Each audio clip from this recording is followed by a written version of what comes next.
This is Winnipeg Sports Talk Daily with Andrew Hustler Paterson and Michael Remis.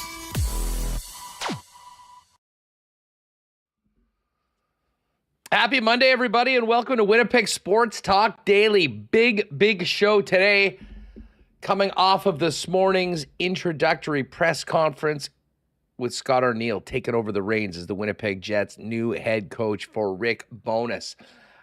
Normally on the program, we chop it up for a while and get to our guests a little later on, but we are actually going to start off with a very special guest a little early because the new head coach of the Winnipeg Jets, Scott Arniel, is going to join us in just a couple of minutes.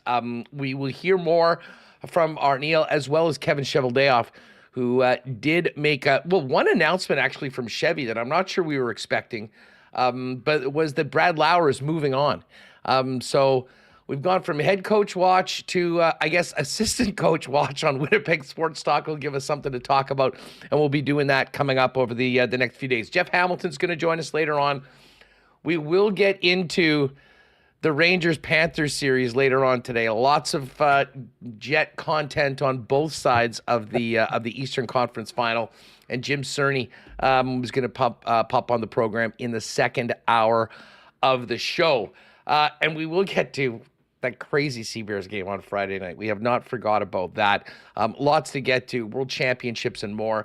But, of course, the big story today is the hiring of Scott Arniel as the head coach of the Winnipeg Jets. Just before we get into that, I do want to thank the sponsors that make Winnipeg Sports Talk happen each and every day. Our friends at Rolly's Transfer, Coolbet Canada, Princess Auto, Consolidated Supply, Manitoba Battery and Modern Man Barbershop, Canadian Club, Little Brown Jug, Wallace & Wallace, F Apparel, Aikens Lake, Royal Sports, and Boston Pizza. Hoagie Boys over on South Osborne, the Winnipeg Gold Eyes, Assiniboia Downs, Breezy Bend. We will get to a why not question of the day for the gang over at Not Autocorp at Waverly and McGillivray. But with such a big day on the local sports scene, with the Jets announcing Scott Arniel as the new head coach of Winnipeg's NHL team, we get right to it and welcome in, fresh off of his introductory press conference, the new head coach of the Winnipeg Jets, Scott Arniel. Scott, welcome to Winnipeg Sports Talk for the first time as the head coach. How does that sound? Head coach of the Winnipeg Jets, Scott Arniel. Yeah, hey, Hustler.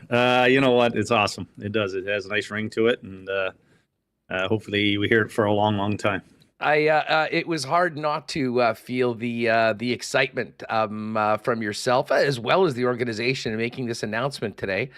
What have the last kind of 3-4 weeks been like for you as you interviewed and waited to hopefully get the call that we're doing a press conference on Monday morning and you're the guy? Yeah, you got to talk to my wife. I guess I've been pretty tuned out here for the last 3 weeks. On my honey-do list, chores at home there, I kind of maybe didn't get anywhere near them, but no, it's you know what, since we lost Colorado and then Rick made his announcement to us, to the coaching staff, and then I talked to Chevy the following day, you know, I knew I had to interview again, and it was more of getting myself prepared for that, and that's really what I've been doing. It's been kind of grinding that out, getting set, went doing the interview itself, and then, you know, waiting a few days to find out where we were going to go with it. And you know what, it all came about, and certainly an announcement on Friday. I might say the announcement on Friday and then to the press conference today was probably the toughest stretch, because I knew you media guys would be, you know, having the most difficult questions. So no, but it's been great. It's been an awesome situation. Well, I was all over Brownie. I'm like 3:45 on Friday. We just finished the damn show, Scott. Give us throw us a bone here. But listen, it gave everyone a lot of chance to talk about it over the course of the weekend, and then, of course, the big official announcement today. Scott, I mean, your history with Winnipeg and the National Hockey League goes back to 1981. How special is it for you to get this opportunity in the place where you started your career and a place that you've called home for the majority of your adult life? Yeah, it's extremely special. Coming here as an 18-year-old kid, it was about, living a dream, making it to the NHL and playing those first games, scoring those first goals, being a part of, a team here. And then obviously coming back around again to finish my career with the Moose, starting my coaching career. It's been a huge circle. But now to be here to step in, I mean, it was thrilling for me to come back 2 years ago as the associate coach, to come in here on Rick's staff, to be back as a Winnipeg Jet. I went being kind of watching what had happened over the years with the Jets moving and, then coming back and, secretly kind of following them all these years, even though I was working in another organization. To be here today, to get this, get the honor to become and call myself the next head coach of the Winnipeg Jets it's special, and special for me, special for my family, and really excited for the opportunity. Scott, obviously the head coach role is different than an associate coach. I mean, if someone asked you, what do you bring to the table? How do you describe yourself as a head coach? I mean, what would you say to that? Well, I like to think I'm extremely detailed, I'm personable. I think that, one thing I've learned, especially over the last 8, 9, 10 years, the relationship building part of it is so important, whether that's with players or, with your coaching staff, whether it's management. That's been a big part of it. I think that's part of my, sort of my, who I am today is just, having a real good feel for who I'm working with, who I'm coaching, trying to be, work as hard as I possibly can to get players' answers, to answer our team's questions, find ways to win in this league, which is a tough league to win in. And, I think I've grown tremendously over the years, and it's, it's just something that you're always evolving to do. You mentioned the growth over the years. I remember you speaking. I don't know whether this was a conversation that we had or it was in some sort of a press conference, but you were speaking about your experience in Columbus. And I believe the quote was, you said you went there thinking that you had all the answers. And at the end of the first year, you realized that you didn't even have the questions. How much more prepared are you for the head coach role in the National Hockey League today than you were at that point? And which obviously speaks to, the people that you've worked with and what you've been doing for the last 12 years in between. Yeah, I'd like to think I'm light years ahead of that. I was pretty green going to that. Somebody told me once, there's only 32 jobs. You got to take what's there. At the end of the day, our whole staff, we were green. And I was learning on the job about a lot of that stuff. And but at the end of the day, I've now had the opportunity to work with some fantastic people, whether it's coaches, management, players. They've helped shape me. They've helped, it's been a big part of my rebranding of myself. I've had to, really do a lot of digging, not only personally, but also digging and, with, coaching and play, what it takes in this league. That was a tough pill to swallow. Getting fired is I'd never had it happen before, so it was a rude awakening, and all it's done is driven me that much harder to get here today where I'm at, to get this second chance. And I just look at, and I've talked to a lot of coaches that have gotten a second chance. Some have got third chances, and I got some great knowledge, some great insight, and they've had success, what they've done different. And so I'm going to move forward with some of those things that I've heard and, some of the things I've learned and make sure that I do the right things this time. Scott, earlier today, you mentioned those, the people that you've worked with, but also mentioned the league and the player. How different is the NHL today than it was 10 years ago? And how different is today's player than, even as short as a decade ago? Oh yeah. Tenfold, it's, I look at, I would say that, when I was back at that, that stretch 12 years ago, it was still, coach barked, the players listened, and that was it, and you do it my way. Now there's a lot more give and take. The players want to be a part of decisions. They want to be a part of, they have a bigger voice. It's about the relationships. It's making sure that, you know, that you do, you know, if you're going to ask a player, you know, I need you to do this, this, and this, that you've had that conversation before. It isn't something that's dropped in their lap. And I think that relationship building, kids today, that, you know, they expect it. They've probably been going through it wherever they've been to get to this point. And it's just, it's something that, you know, you want to make sure that you're on top of when it comes to the game itself. This game changes in our league in the NHL yearly, whether it's systems, whether it's, you know, approach to games, whether the analytics side of things, whether, like we just talked about, the players, how they change. So you got to make sure you evolve and you make those changes as well, that you stay current and you stay on top of things.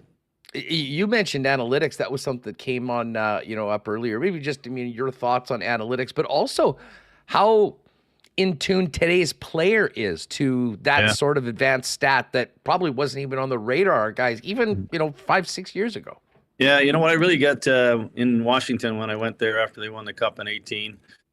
It was a part of a process that they had started, something that, you know, they had a, you know, analytic team that was in place. You know, they were trying to build something that could work itself, not just, they were, you know, a lot of teams have it in the sense of for draft picks and for free agency and using it that way. But it became a situation where now, how do you use it for your team that's you have right there? And how do you get the advantage on the opposition teams because it's such a close league. And so that was just my first real interest to it. It became a part of what we did quite a bit. You know, it was Todd Reardon, then it was Peter Laviolette. And then when I came here, you know, Rick had some exposure to it in Dallas, and you know, having a staff here that already had gotten, you know, the Jets had already have their own kind of analytics staff that was in place. We just need to amalgamate it all and get it all so it's player friendly. You can't just walk in and hand players analytics. I mean, there's so much information out there that we have to make sure that it's stuff that's going to help the player and it's not going to get them. I don't want any player going out in the ice and thinking, oh, I have to start on this side of the ice or I have to be in this spot here to make my numbers go. It has to be a thing that helps our team to have success and just to kind of get ahead of the curve, maybe have that edge on opposition teams, maybe whether they always break out on a certain spot or this is where their danger areas are. They're really good off the rush. And those things we do use over the course of the year. Scott Arniel is the new head coach of the Winnipeg Jets with us on Winnipeg Sports Talk. I mean, I remember back to your times with the Moose working with Randy Carlyle and, you know, and speaking with the number of players, I mean, the dichotomy of you two was kind of like a good cop and a bad cop. I mean, Randy could be, I mean, a real hard ass. So I was the good cop. Is that you were the good cop. Okay. I mean, you were a guy that a lot of guys credited was sort of building them up a little bit when they've been maybe taking it a little bit from Randy. How would you tell us a bit more about the role of associate with Rick Bowness and how you worked with Rick and how that role changes significantly going into Rick's office as the new head coach? Yeah, you know what? The one thing about Rick, he gave me tremendous say, tremendous leeway, whether it's systems, you know, just dealing with players, dealing in meetings, presenting meetings, all that stuff. Yeah, he was. There's lots of times where he called on me to take some things over, and that's you love that certainly as assistant coach to be and have that responsibility. It's just. You know, I think it's all part of making sure that, you know, if you're going to hire a staff, that you're using your staff to the fullest. First you're going to hire them because you think they have a quality that they're going to bring to the team and they're going to help you have success. And that's what I'm after. The one thing about Columbus, and no disrespect to the coaches, they're all great coaches now. And but we were all green. You know, it was all something for all of us. First time in the NHL.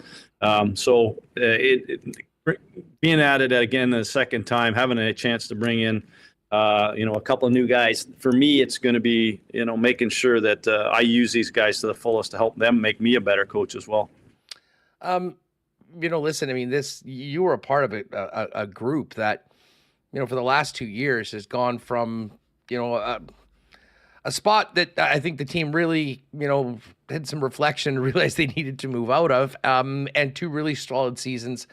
But you didn't have the playoff success. And, you know, God knows we've talked, and I'm sure you've been spending a lot of time talking about, you know, the Colorado series. For a team that's been so successful through the regular season and building off that, Is there an easy answer as to what needs to happen to become a better playoff team? Or is there a lot of things that go into it? And sometimes learning lessons the hard way, which I would suggest maybe has happened for the Winnipeg Jets in the last couple of years, can help shape that future of the team that hopefully spends a little bit more time playing in the spring and summer. Yeah. You know what? 2 years ago when we came in here, there was a lot on our plate. There's a lot of things that we had to get in order. And we've been kind of, as a coaching staff, as management, we've been kind of checking the boxes here. As you said, the playoffs, that is a big box that still needs some work. We've got to, recognize that, as a coaching staff, how we preach it moving forward. That's a different season. When you get into the playoffs, that's a whole new ball game. We ran into a very experienced team that just won the Cup 2 years ago. They got, I don't want to say embarrassed, but they lost, no disrespect to Seattle. They lost to Seattle in a series they felt they probably should have won. And they were extremely hungry, and not that we shouldn't have been, but they also were extremely, well schooled at what it takes to play at this time of year. That's still the next lesson for us. That's the next part. I mean, like you said, it's 2 years. We've done some good things. We had a real good start last year to the season and stumbled in the second half, made the playoffs, had some key injuries, and we're out against the Stanley Cup champions in the first round. This year, we put together 82 games, and then obviously we didn't have the success in the playoffs. That's the step. We got to keep going. First, we got to make sure that we eliminate 8 teams and we're back in the playoffs. But now it's like, and that'll be part of what we do in practice. That'll be part of my message daily. That'll be part of player pushing player, everybody getting better 5 to 10%. So that when we get into these playoffs, that we're not living that what would happen in the last 2 years, that, we become that team that's confident, and we're the ones that are hungrier, and we're the team that's playing and sacrificing like we need to do at that time of year. Earlier today, you spoke to the importance of special teams. And listen, you were a part of a big turnaround in year one with the PK, I believe, being 7th in the National Hockey League. It took a bit of a step back this year, as did the power play. Just thoughts on how this team can improve and how much of a focus that'll be with you and eventually the staff that you add over the next little while. Yeah, no, it'll be important. Obviously, first in the hiring of that, we're bringing in, a couple of new guys, and I expect those guys, or hope those guys are going to be a big part of that. Especially teams are key in this league. You look at the top elite teams, like I said, we want to stay in that category. We want to stay in that, sort of known as a real top team in this league. Especially teams are huge. And, you look where Carolina sat with both theirs, New York, where they sat with both theirs, Florida, some of these teams that are still playing. It's important. Your specialty teams can win you games in December when you're having, 3 and 4 nights. It can win you games in January, whatever it might be when the schedule is really tough.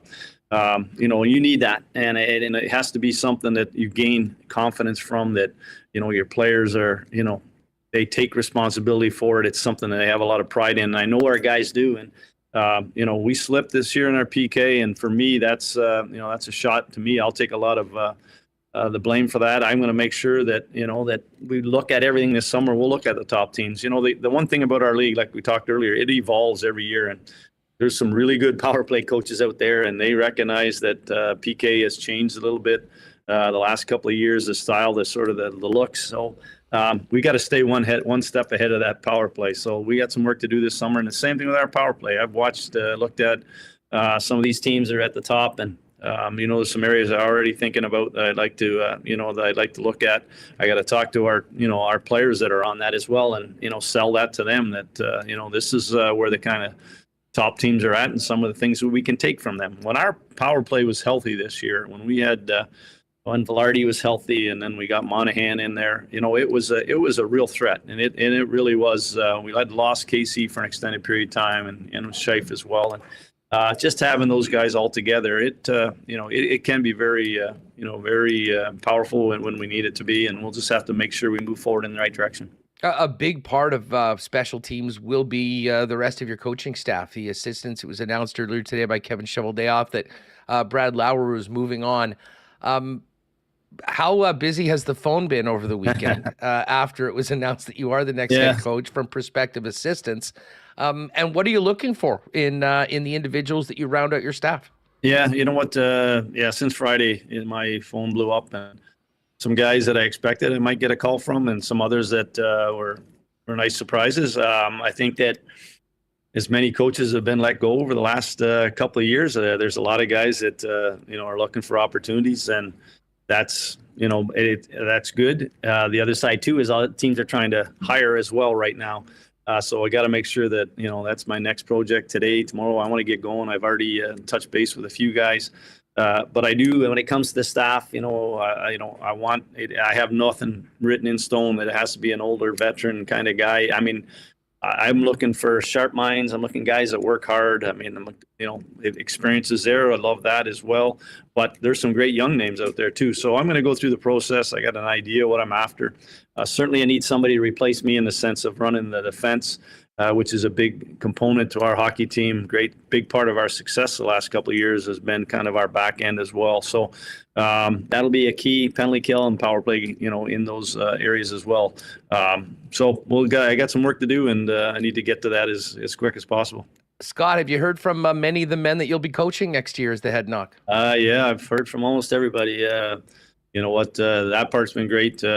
Just I've talked to them all and mentioned that I will have deeper conversation next week. And it's one thing the last couple of years. The part about having, which is unfortunate was for Rick and Judy, but it also allowed me to get behind the bench, and it changed a little bit of the dynamic of my relationship with a lot of players, and where I was maybe just hired to work with the D and work with the penalty kill. It really allowed me to kind of get out and have conversations and really have good dialogue with the rest of our team, and it helped me really build relationships with our guys, the forwards, but just everybody. And so I'm excited about that. Those guys are, they've been some real nice messages and had some real good chats so far. And the other thing I got to make a shout out to is Sean Monahan. I know he's a UFA, but he just had a baby boy this morning, little Leo. So they got a great message from him, a great picture of him and his son. Welcome him to the Jets family. Happy times all around, and we'll see if you're even more happier if Sean Monahan might be returning to the Jets right now. I guess this next month, important to get this out of the way and move forward right now. You kind of mentioned, the timeline, not only for the business that you guys have to do as the Winnipeg Jets and a coaching staff as you get ready for the draft in the off season, but there's a lot of competition out here for names right now, considering I can't even remember a crazier offseason when it came to openings in the NHL, just with how many chairs there were. But part of getting on ahead is the fact that, there's going to be some guys that I'm sure that you're interested in that are probably going to have more than one interview. Yeah, well, it's already happened. I already know there's guys talking. But the biggest thing for me is that I'm not waiting for us to be the second or third or fourth choice. And that's what I've said to guys, that if I'm ready to go here and you're ready to go, we're not dragging this out. And, I've talked to Chevy where, he's in a position ready to, and when he has to step in, he's going to do that. And like I said, I think we have, the one thing is that we have a lot of coaches that realize that we have a really good hockey team and they would like to be a part of it. And, so that's just for me, make sure that I do my due diligence with each guy. That I, get my batting order in shape here and make sure that now I start to knock them off as quick as possible. Did you talk to Bones over the last little bit? And what'd you think of him on the tube as well? What did he have to say? I was pretty surprised that he wasn't in the media pool today there sitting out in front of me. But I thought he was fantastic. I told him, though, he's giving away all our secrets on how we play. He was showing too much video there of the other team. But no, I thought he was good. I thought him and Juice, Kevin Bieksa, I thought those two were great together. Obviously, you can tell they have a relationship from Vancouver and they've worked together in the past. I thought they were a great 1-2 punch there. And we'll see. I'm sure we'll see a little bit more of them down the road.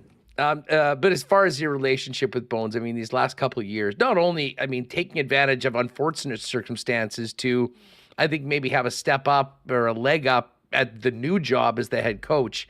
But I'd imagine 5 decades doing what he's been doing probably has made you a better coach as well. Yeah, we go back. We were teammates at one time. We were together here in training camp. He became my assistant coach. Then he became my head coach in Boston. And then obviously the Canuck Moose scenario when he was there and I was here.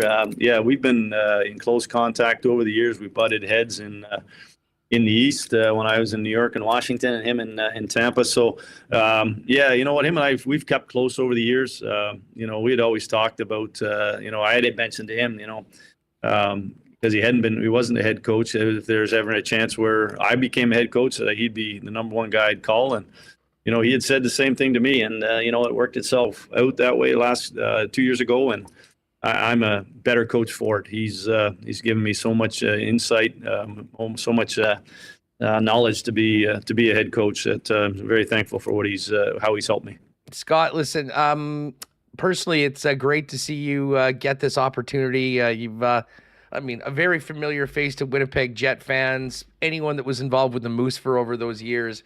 And I know how hard you worked for it. Just on the way out, message from the new head coach to fans about the off season and the upcoming season, your excitement, but also the direction of this team building off a 52-win season with some unfinished business come playoff time. Yeah, you know what? Just the passion. It's amazing. I ran into a guy from Red Lake who's got season tickets. I ran into people from, you know, down at the U.S. border that come in every single game. Weather doesn't matter what it is. All kinds of people. I go to the grocery store here. I get people come up to me all the time, give me their opinion, give me their assistant coaching view of things, and I love it. It's it shows the passion to the, you know, and I'm so thankful for our fans. And you know, all through United, like I mentioned in the press conference there, I love it when we're on the road and, you know, down in Florida or out in LA, or we might be out east somewhere, and all of a sudden that Canadian anthem goes and everybody's hollering True North there in the middle of it. I love it. You know, our following is still strong, and you know, I've said all along, my dream has always been to win a Stanley Cup, and it would be so special to do it here in Winnipeg and Manitoba and for our fans, and that's the goal. Scott, congratulations again. Thank you so much for the time. All the best to you and the family and the rest of the team as you get ready. Well, I'm sure we'll see you down in Vegas for the draft, and then looking forward to September and seeing you and your staff get to work. All right, Hustler. It's always great to talk to you, pal. Appreciate it. There's Scott Arniel, the new head coach of the Winnipeg Jets, joining us. First order of business today on the program. Bringing in Arnie, and it was a great morning down at Canada Life Center. Kevin Cheveldayoff spoke, obviously, and we do have we'll have Chevy. We just kind of touched on this briefly, but one of the things that came out of, I believe Jacob Stoller was asking the question.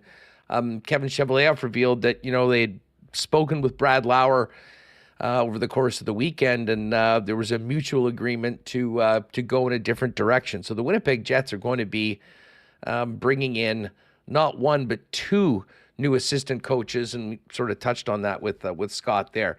Listen, just before we bring in Michael Remis, you know, someone that's not moving is Scott Arniel.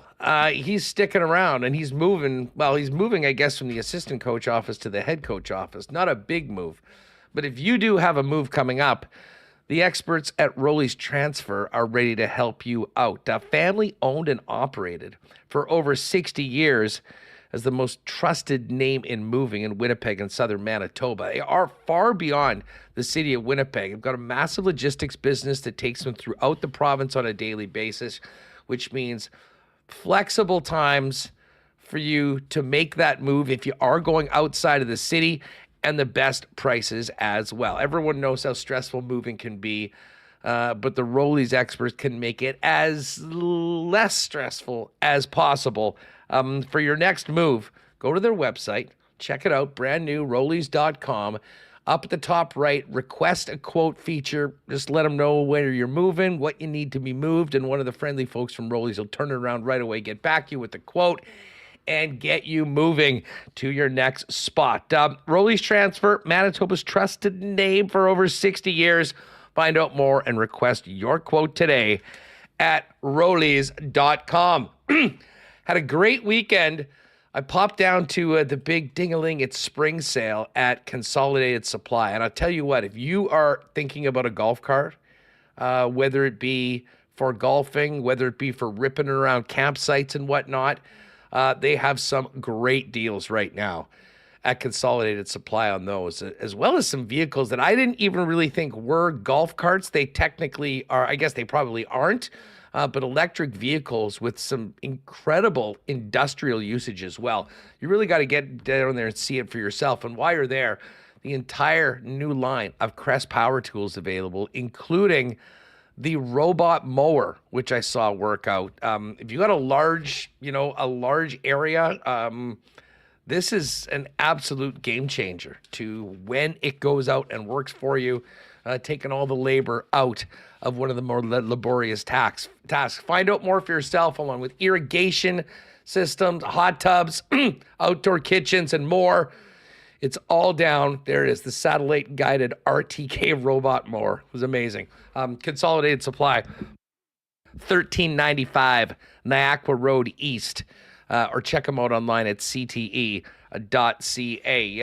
For all of your tools, boats, toys for the summer, you have got to be powering those suckers. And hey, if it uses batteries, Manitoba Battery has those batteries for you at the best prices in town, period.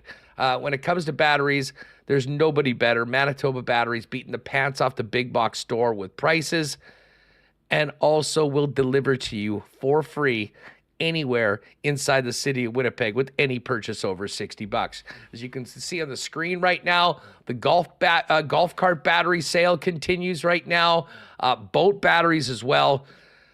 If you need a battery for anything this summer, make it Manitoba Battery. You can order online and find out more at manitobabattery.com, including the Deep Cycle Marine Battery sale that's on right now, or pop down and see them Logan Avenue, or the new location on Dover Court, and tell them your boys at WST sent you. And just before we bring in Michael Remis, fellas, if you need to get a cut and look good heading into spring and summer, you need to get on down to Modern Man Barber Shop. 8 locations in the city of Winnipeg, including the new locations on Plessis Road and Pembina Highway.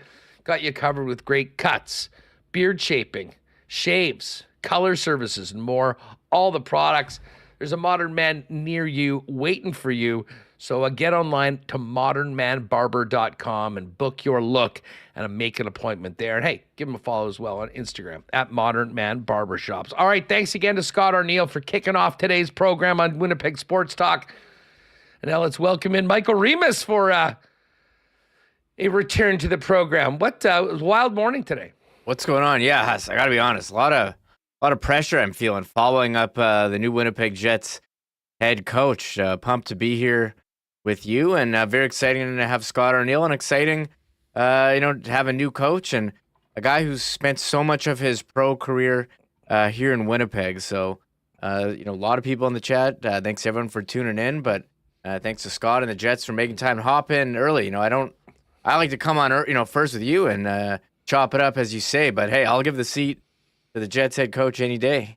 Yeah, you know what? It was, hey, listen, thanks again, Arnie, for jumping on right off the top of today's show. A very busy one with him, being introduced today, and I'm sure plenty of media obligations. I mean, it is, first off, let's recognize the hilarity of the fact that we led off today's show with an interview with Scott Arniel as we ended Friday's show with me saying, there's no way we're going to find out about this over the course of the weekend, and we'll be talking more about it next week when Darren Drager broke the news at about 3:45. And I'm convinced, Reem, that Drager was waiting for us to go off the air. He may have actually had a marble in the marble race.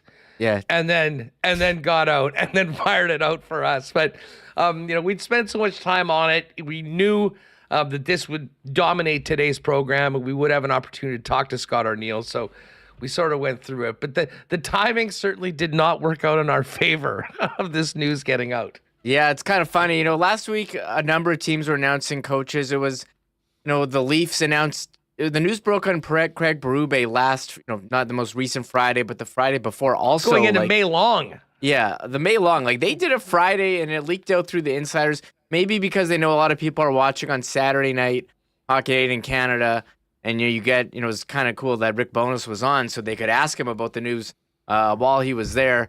But yeah, you'd seen other teams announcing coaches, LA, New Jersey, Toronto last week. Hey, could the Jets be doing something today here, and I brought that up as a joke because I haven't forgot. It was 2022. I think I hit end stream, and then Darren Dreger tweeted out that Pierre-Luc Dubois accepted his qualifying offer. I haven't forgot about that. It was 2 years ago. So, you know what happens. It happens, but it was kind of funny how we speculated, yes, and then they did announce it right after, but it gave us the whole weekend to get fired up, get ready. We were both at the press conference today, a nicely done announcement there by the Winnipeg Jets, and I'm sure we'll be talking about Scott Arniel being the new head coach all week now. Oh, we certainly will. And, you know, tomorrow I'm really looking forward. We're going to have Jason Jaffrey on, a guy who knows Arnie very well, is a guy that played for him as a head coach. And we'll be reaching out to get reaction from more individuals in and around hockey that have had connections to Scott for what he brings to the table. I thought he did a great job at the presser today, though. You know, there's a real, and we've seen this before, a real energy that Scott brings to, well, everything that he has done in the past, but, you know, particularly this last 2 years as the associate coach for the Winnipeg Jets. And, you know, I think it speaks volumes over the fact that pretty much all the players had already reached out to him. Because the one thing that it was quite clear, Remis, over the last couple of years, that not only did Scott do a good job in the absence of Rick Bowness, but was a guy that had really created a pretty strong bond with the guys in this room. And, you know, again, as we just talked about, I mean, not pleased with how the playoffs went last year against the Colorado Avalanche. But overall, this team made incredible strides under the Bowness coaching staff. And Arnie was a big part of that. And I think a big part of that was just how well he connected with the Winnipeg Jets. And then Kevin Cheveldayoff saying, like, we're not looking to start all over or anything. We're looking to build off of a 52-win season and be better and more prepared to be at our best with better results come playoff time next season.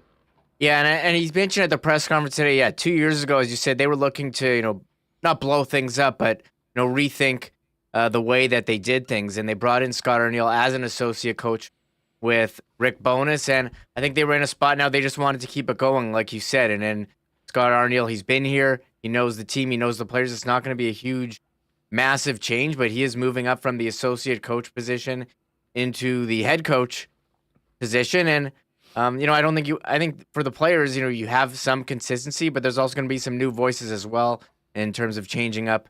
You know, you bring in a new assistant coach to replace Arniel, and then they did announce today that Brad Lauer, you know, they mutually agreed to part ways with him. So you have two new voices in addition to Arniel. And you look at his resume, Huss. I mean, he's been an assistant coach, head coach, associate coach in the NHL and AHL for a long, long time. You know, he's, as he mentioned, he's gathered information from, you know, a lot of coaches that he's coached with, Lindy Ruff, who we mentioned, Peter Laviolette, AV, Bones, Alan Vigneault as well, Rick Bowness, Todd Reardon. He's mentioned a lot. So, I mean, he's got a lot of experience, and now he'll be, you know, taking everything he's learned as an associate coach, assistant coach, and head coach before, and putting it into this time. And, you know, he mentioned, you know, maybe some inexperience there when he was with Columbus. You know, how he's become, you know, a different coach. So I thought they said all the right things, and I'm excited to see, you know, what this new coaching staff looks like. That's the best part for us, Huss, because I was like, oh, well, they have the head coach. We've been on head coach watch here for 3 weeks. What are we going to talk about? Now, boom, assistant coach watch. So that's very exciting in terms of WST content as we lead up the NHL draft where the Jets don't have a first round pick. So we need this assistant coach watch. Well, for sure. I think everyone, and listen, these are big decisions, especially when, you know, we talk about special teams being like, it is somewhat amazing that the Jets were able to win 52 games, you know, without having dominating special teams last year. And I think that would tell you that there's potential for this team to be better. I mean, you want to improve on what you do at 5-on-5, but if you can take another step, both on the PK, which took a step back last year, as well as the power play, I mean, all of those things need to happen if you want to be playing at this time of the year with those final four teams that are still have an opportunity to battle for and win the Stanley Cup. And listen, Arnie has that experience, and I think the fact, and we kind of talked about his time in Columbus. You go in there, you learn a lot of things the hard way, not dissimilar to, the Jets learning things the hard way to Vegas Golden Knights, and in particular the Colorado Avalanche in the playoffs this year. It's what you do with that information moving forward that I think can make you better and make that team better. But this assistant coach watch and,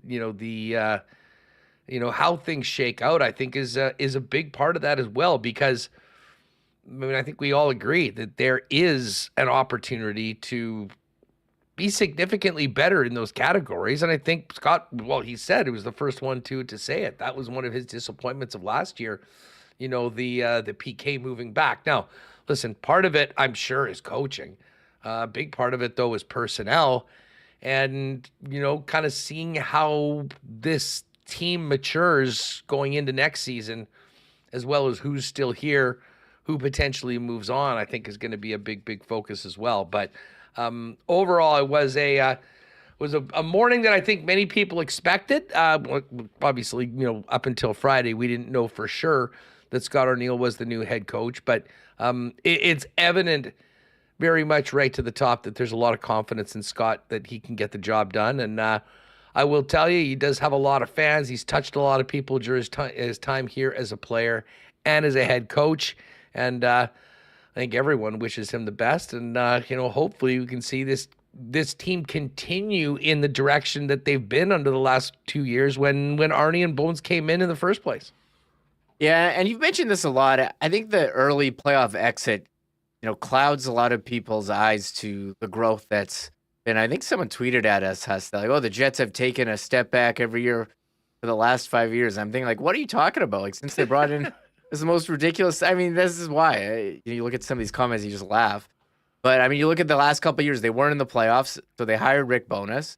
Again, they redid the culture, brought in some better defensive play. So they made the playoffs last year and had a record season this year. I think the bar was set so high last year, and there's going to be some roster changes. We'll have to wait and see what they are. I think it's going to be it's going to be tough to replicate that. But, the main pieces are still there, and I think they're in a position to have some growth, and I liked what I heard that they recognize. Look, there could have been better in some areas like special teams, and he mentioned as well, and that Scott Arniel in the press conference having an analytics summit or something like that to make sure they're taking in all available information and using it to the best. And you talked to him a bit about that before, so I think the team is, while they had an early exit in the playoffs, I think overall, for 82 games, they were one of the top teams in the NHL, and I'm curious to see what is going to be here for a follow-up, and it's going to be with Scott Arniel leading them. Yeah, he did have some interesting comments on, how they move forward utilizing the analytics. And listen, every team in the league has an analytics department. I think some maybe use that information differently. And Scott did touch on taking a step forward in, disseminating that to information that they can give as coaches to the players to help them be better and to help accomplish team goals more. And I think most people would agree that that would be a positive as well. He talked about the importance of young players coming in, and just in the cap world, how necessary it is, with players in and on ELCs. But the one thing that came out today, and this goes back to the last 2 years, I think, of Scott, is that I think they were very comfortable with him being the right guy for this job because of the impact that he had over the course of the last 2 years, but also, the relationships that, he built with the core of this Winnipeg Jet team, which is going to be the core of this Winnipeg Jets for the foreseeable future going forward, particularly with the extensions coming in of a player like Mark Scheifele, Connor Hellebuck, and obviously Adam Lowry taking over as the captain. Yeah, and I think you want to keep that, moving forward. And when you bring in a new coach, it's kind of you restarting, and I think their team has been in a good spot compared to where they were when Rick Bowness came over, and Scott Arniel's kind of been an extension. They know him. He was filled in for him at times, and so let's keep it with Adam Lowry as well as captain. So not a huge change, but hey, you're just passing it over. And it's funny, we've seen that office before we've had Paul Maurice on and Rick Bowness as well. From there, it was kind of cool seeing Scott Arniel now in the chair. I mean, full circle for him, Huss. Drafted, talking about being drafted here, 1981, coming here as 18, and still here, 9 seasons with the Moose as a coach, assistant coach, head coach, and a player. 6 seasons as a player with the Jets, and 2 more as an associate coach. So, I mean, this guy makes Winnipeg his home. He's a Winnipeg guy, and again, now he's the head coach here, and we're excited to see what happens here going forward. Yeah, and listen, I mean, on a personal level, being with the Moose organization back, in the early days, Scott, I believe, was the first player signed by the Moose. I mean, they signed, some guys with Winnipeg ties first off, and then rounded out the team in that first year. Randy Gillen was the captain, but Arnie, of course, was a big part of that team in 96, 97, and then sort of was the guy moving forward as the captain after Randy left, kind of take them after that really painful first year with all the turmoil around Jean Perron, and then moving forward. And of course, worked with Carlisle, and being in the organization at that time and being younger and a little closer to the players, it was clear, and I had a number of them, number of the players describe that good cop, bad cop scenario, and that Carlisle was a hard ass, and he would get all over guys.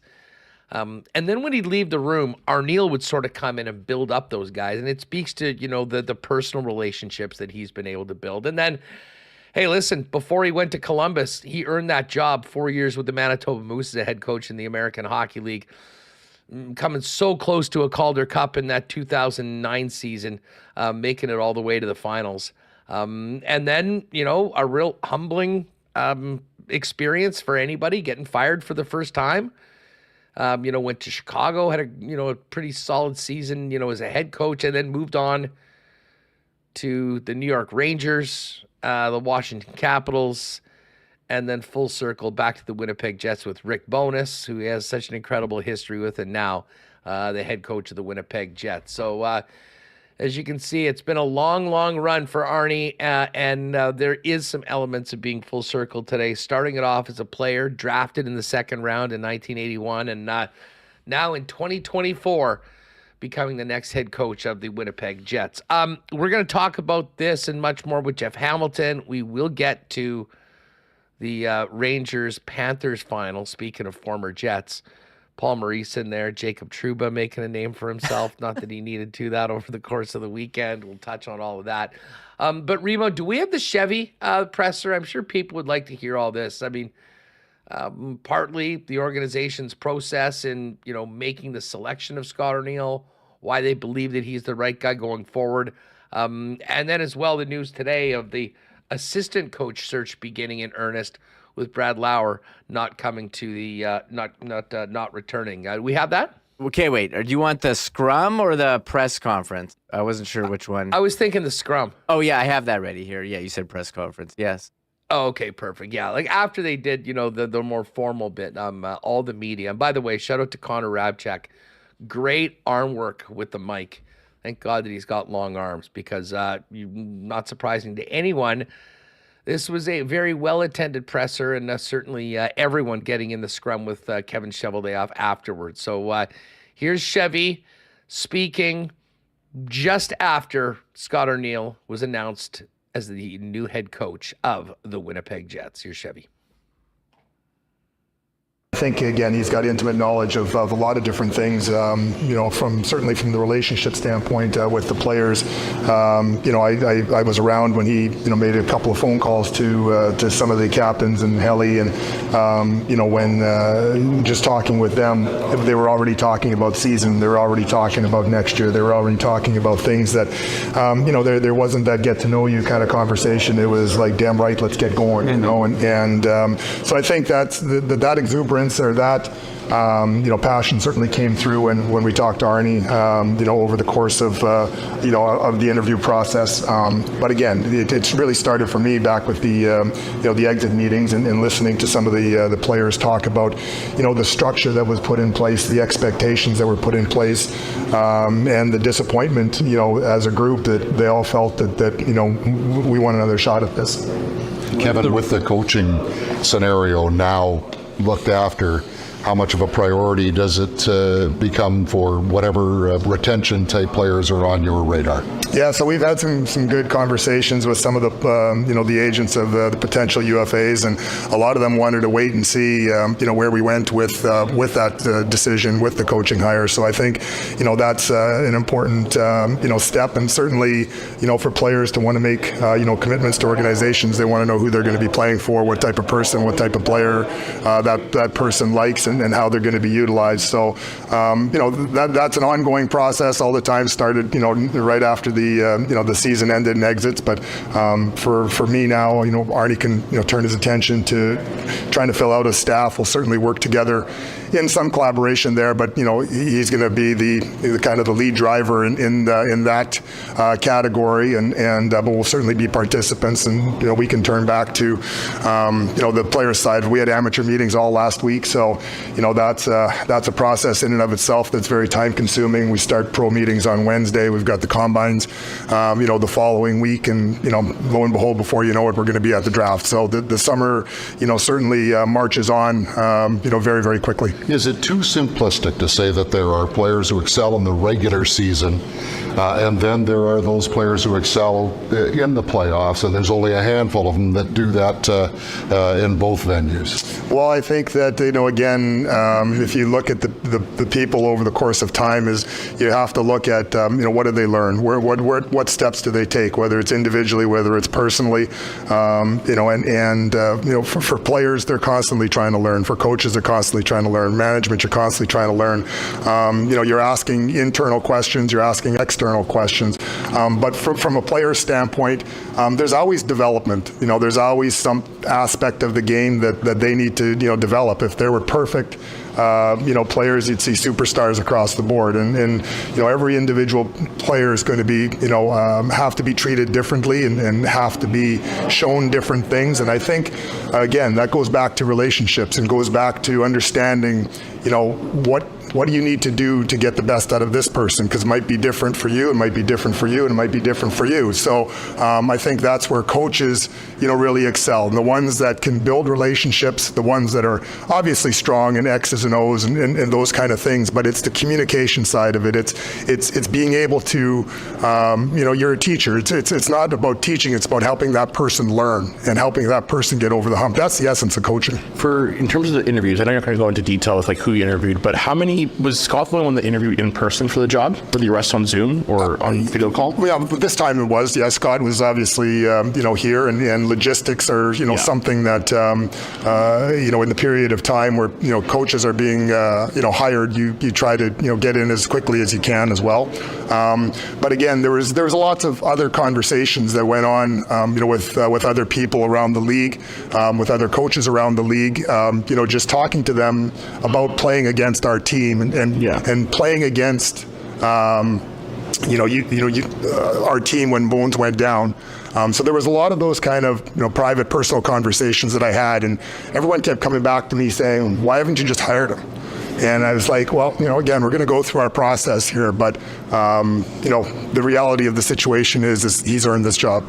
One of the things that maybe is more intense in Winnipeg than some other places is kind of guys like you, still the role of an ambassador almost, right? When you speak, and your team went through some tough things this year, right? There was, tragedy that affected many of your players. There was illnesses and things like that.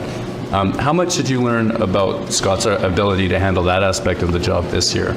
Well, some of the hardest conversations and some of the hardest situations you ever have to, deal with when, we're in Montreal and we found out about, the unfortunate passing of former teammates of a bunch of our players. And those are things that, you deal with as a family. And, it goes back to when, when Judy got sick and, Scott had to step in.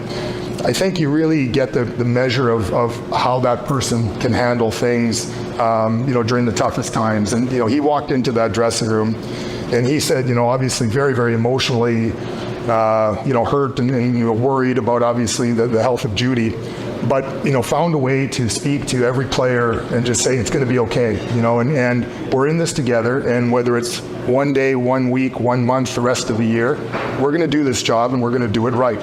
And again, those are the kind of things that you don't learn in an interview. Those are the kind of things that you can't just assume. When you see it happen in reality, that gives you great confidence. So Kevin, it sounds like what you're most impressed by when Scott was filling in for Bones was like what he talked about, the relationships aspect of it, not so much the tactics and the X's and O's. Is that fair? Well, yeah, for sure. I think that's fair. But, again, we talked about in Scott's interview, did you coach for Rick Bowness or did you coach for Scott Arniel? And he was coaching for Scott Arniel. He had to make adjustments. He had to make changes. Obviously, the foundation that was put in place, as a staff and as an organization. And we talked about it a lot. For us to be successful, we had to play a certain way. And that certain way was the foundation that they put in place. But the tweaks and the adjustments, those are things that, you learn on the fly. What really impressed me, I think, in a lot of occasions, with Scott is just his calmness behind the bench. And, there wasn't that sense of this guy doesn't, kind of understand what's going on. There was never a moment in time where you sat there and you said, why did he do that? Or why, geez, I wish he'd have done something different. He really, handled that situation and shows that he's a head coach. Kevin, with 2 new assistants being brought in, it seems like you have a nice mix then where you're going to have some stability and familiar voices and concepts, but also maybe some fresh ideas as well. How do you kind of view that scenario? Well, I think, again, it's listening to Scott talk about, how he wanted things to unfold and the challenge that he wanted, his staff to put on him, the different ideas, the different thoughts. One thing I've found over my career is that when you start working with new people, you get challenged. They say something, you sit back and think about it. Do you agree? Do you disagree? Sometimes it makes you even hardened in your beliefs, or sometimes it makes you, geez, never thought that way, never thought about it that way. And again, I think the interview process that he's going to be going through is going to be something that'll be extremely beneficial for him.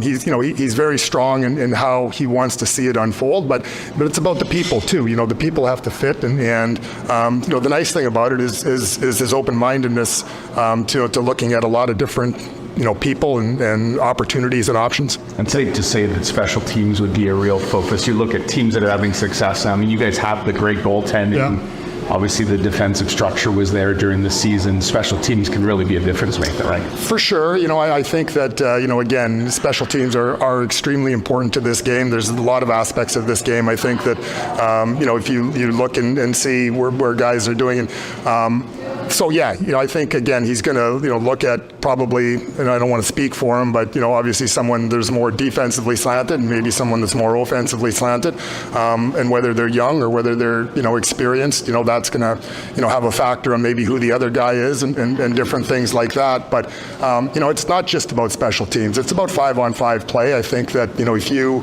are a team that can build off of 5-on-5 play, I think that it helps you in all aspects of the game. So we're not going to just focus solely on one aspect of it. I think you're looking for well-rounded people.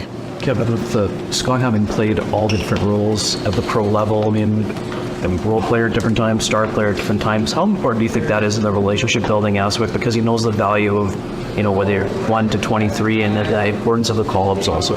Well, I think it is very important because every player has a very important role in the success of the team. I think that whether you're a player playing 8 or 9 minutes a night or a player playing 19 or 20 minutes a night, you have to understand what your role is and your importance on the team being a success. So I think truly the people that have been through that and have been the hero or the fourth line or the different things like that, that had that ability as a player, it can only be beneficial for them. But again, it comes down to the communication, it comes down to the clear expectation of roles, and I think that's where Arnie is going to excel.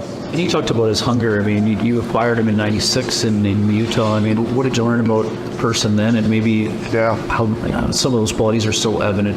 Well, when you go, you have the fortune of meeting someone that at that point in time, his career was much more distinguished than mine, and the respect that he showed to a young assistant coach, and at that point in time just showed the professionalism that was there, but the desire to win was something that you could tell at the moment that he had to make a tough choice. He had a full no trade and no move to leave Houston at that time, but he wanted to chase the championship, and it was important to him. And we talked a lot about those times and those days and what that experience of winning a championship means to a person. So it's certainly a long time ago, but those memories are obviously still fresh in a lot of people's minds. 5-on-5. One of the things, just some more guys. Some of those teams are so good offensively at making a goalie move side to side, or there's lots of low to high or seam passes and things like that. Colorado had a lot of success at that. Plus, taking away Helly's eyes, right? They're winning a lot of battles in front. Is that something that you guys have a little bit of ground for? Like, are there more ideas kind of waiting for the Winnipeg Jets talent to take into? I think that's kind of what I'm alluding to when you talk about, you can spend all your time talking about special teams and stuff, but you have to invent different ways to score goals in this league as well. That so much of the game is played 5-on-5, or so you have to look at those kind of things as well. You just look at the game-winning overtime goal yesterday, off the shaft of the stick, and it's all that net front. I think you see that again, become very accentuated, in the playoffs, and those are the type of things that I think teams have to grow with, and the games do evolve, they change. Like Arnie said, there's kind of 3 seasons within a season, and it's learning to kind of evolve with that as well. It's something that players have to do, to be successful. If you look at the first round versus, even the way it's played right now, like, the speed, the intensity, it's there, but when you're in the first round, every team feels like they can win that cup, and it's you talk about it. We talk about it at management level. We talk about it at league level. Like, it's hard to make the playoffs, and when you're looking at those 16 teams that don't make it, you go, man, there's some really good teams there. But again, we as an organization, first and foremost, and we can talk about everything that's happened in the past, good and bad. We have to have a mindset to come into training camp that we have to earn everything that we get again. We've got to get back to playing the kind of hockey that we need to play, and that's got to start in training camp. Is it a personnel thing then too? And that's the one, guys, in your place, but for guys that are willing to go to the front of the net and willing to compete as hard as some of these teams are right now. Well, I think that there's it's part and parcel that, but also I think there's it evolves too. I think players want that. You talk about how am I going to get 10 to 15% better, and it's about getting players to understand that this could be your way of getting it. Whether it's tips in front of the net, whether it's just instead of going, moving off to the side, stopping in front. It's those little things. It's the details. I think that again, coaches, that's what they do. They talk about details. 6 inches one way versus 6 inches another, could be the difference between winning and losing in this league. It's not fine sometimes. So it's being able to get the players, to understand that those 6 inches matter. You train day in and day out, learning new techniques, approaching new concepts, and living out the thrill of achieving your goals. Building a craft beer is no different. While you spend your hours on the ice, we spend ours here, brewing our trademark beer. Again, and again. Here's to pushing the status quo and challenging ourselves to build something memorable.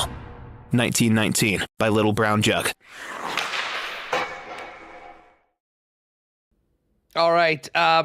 Jeff Hamilton's coming up right now from the Winnipeg Free Press. And if you were with us last Monday, Hammer had just come off of his first Hoagie Boys experience last weekend. And if you have not tried Hoagie Boys, may I suggest you get on down and slam a hoagie to the dome.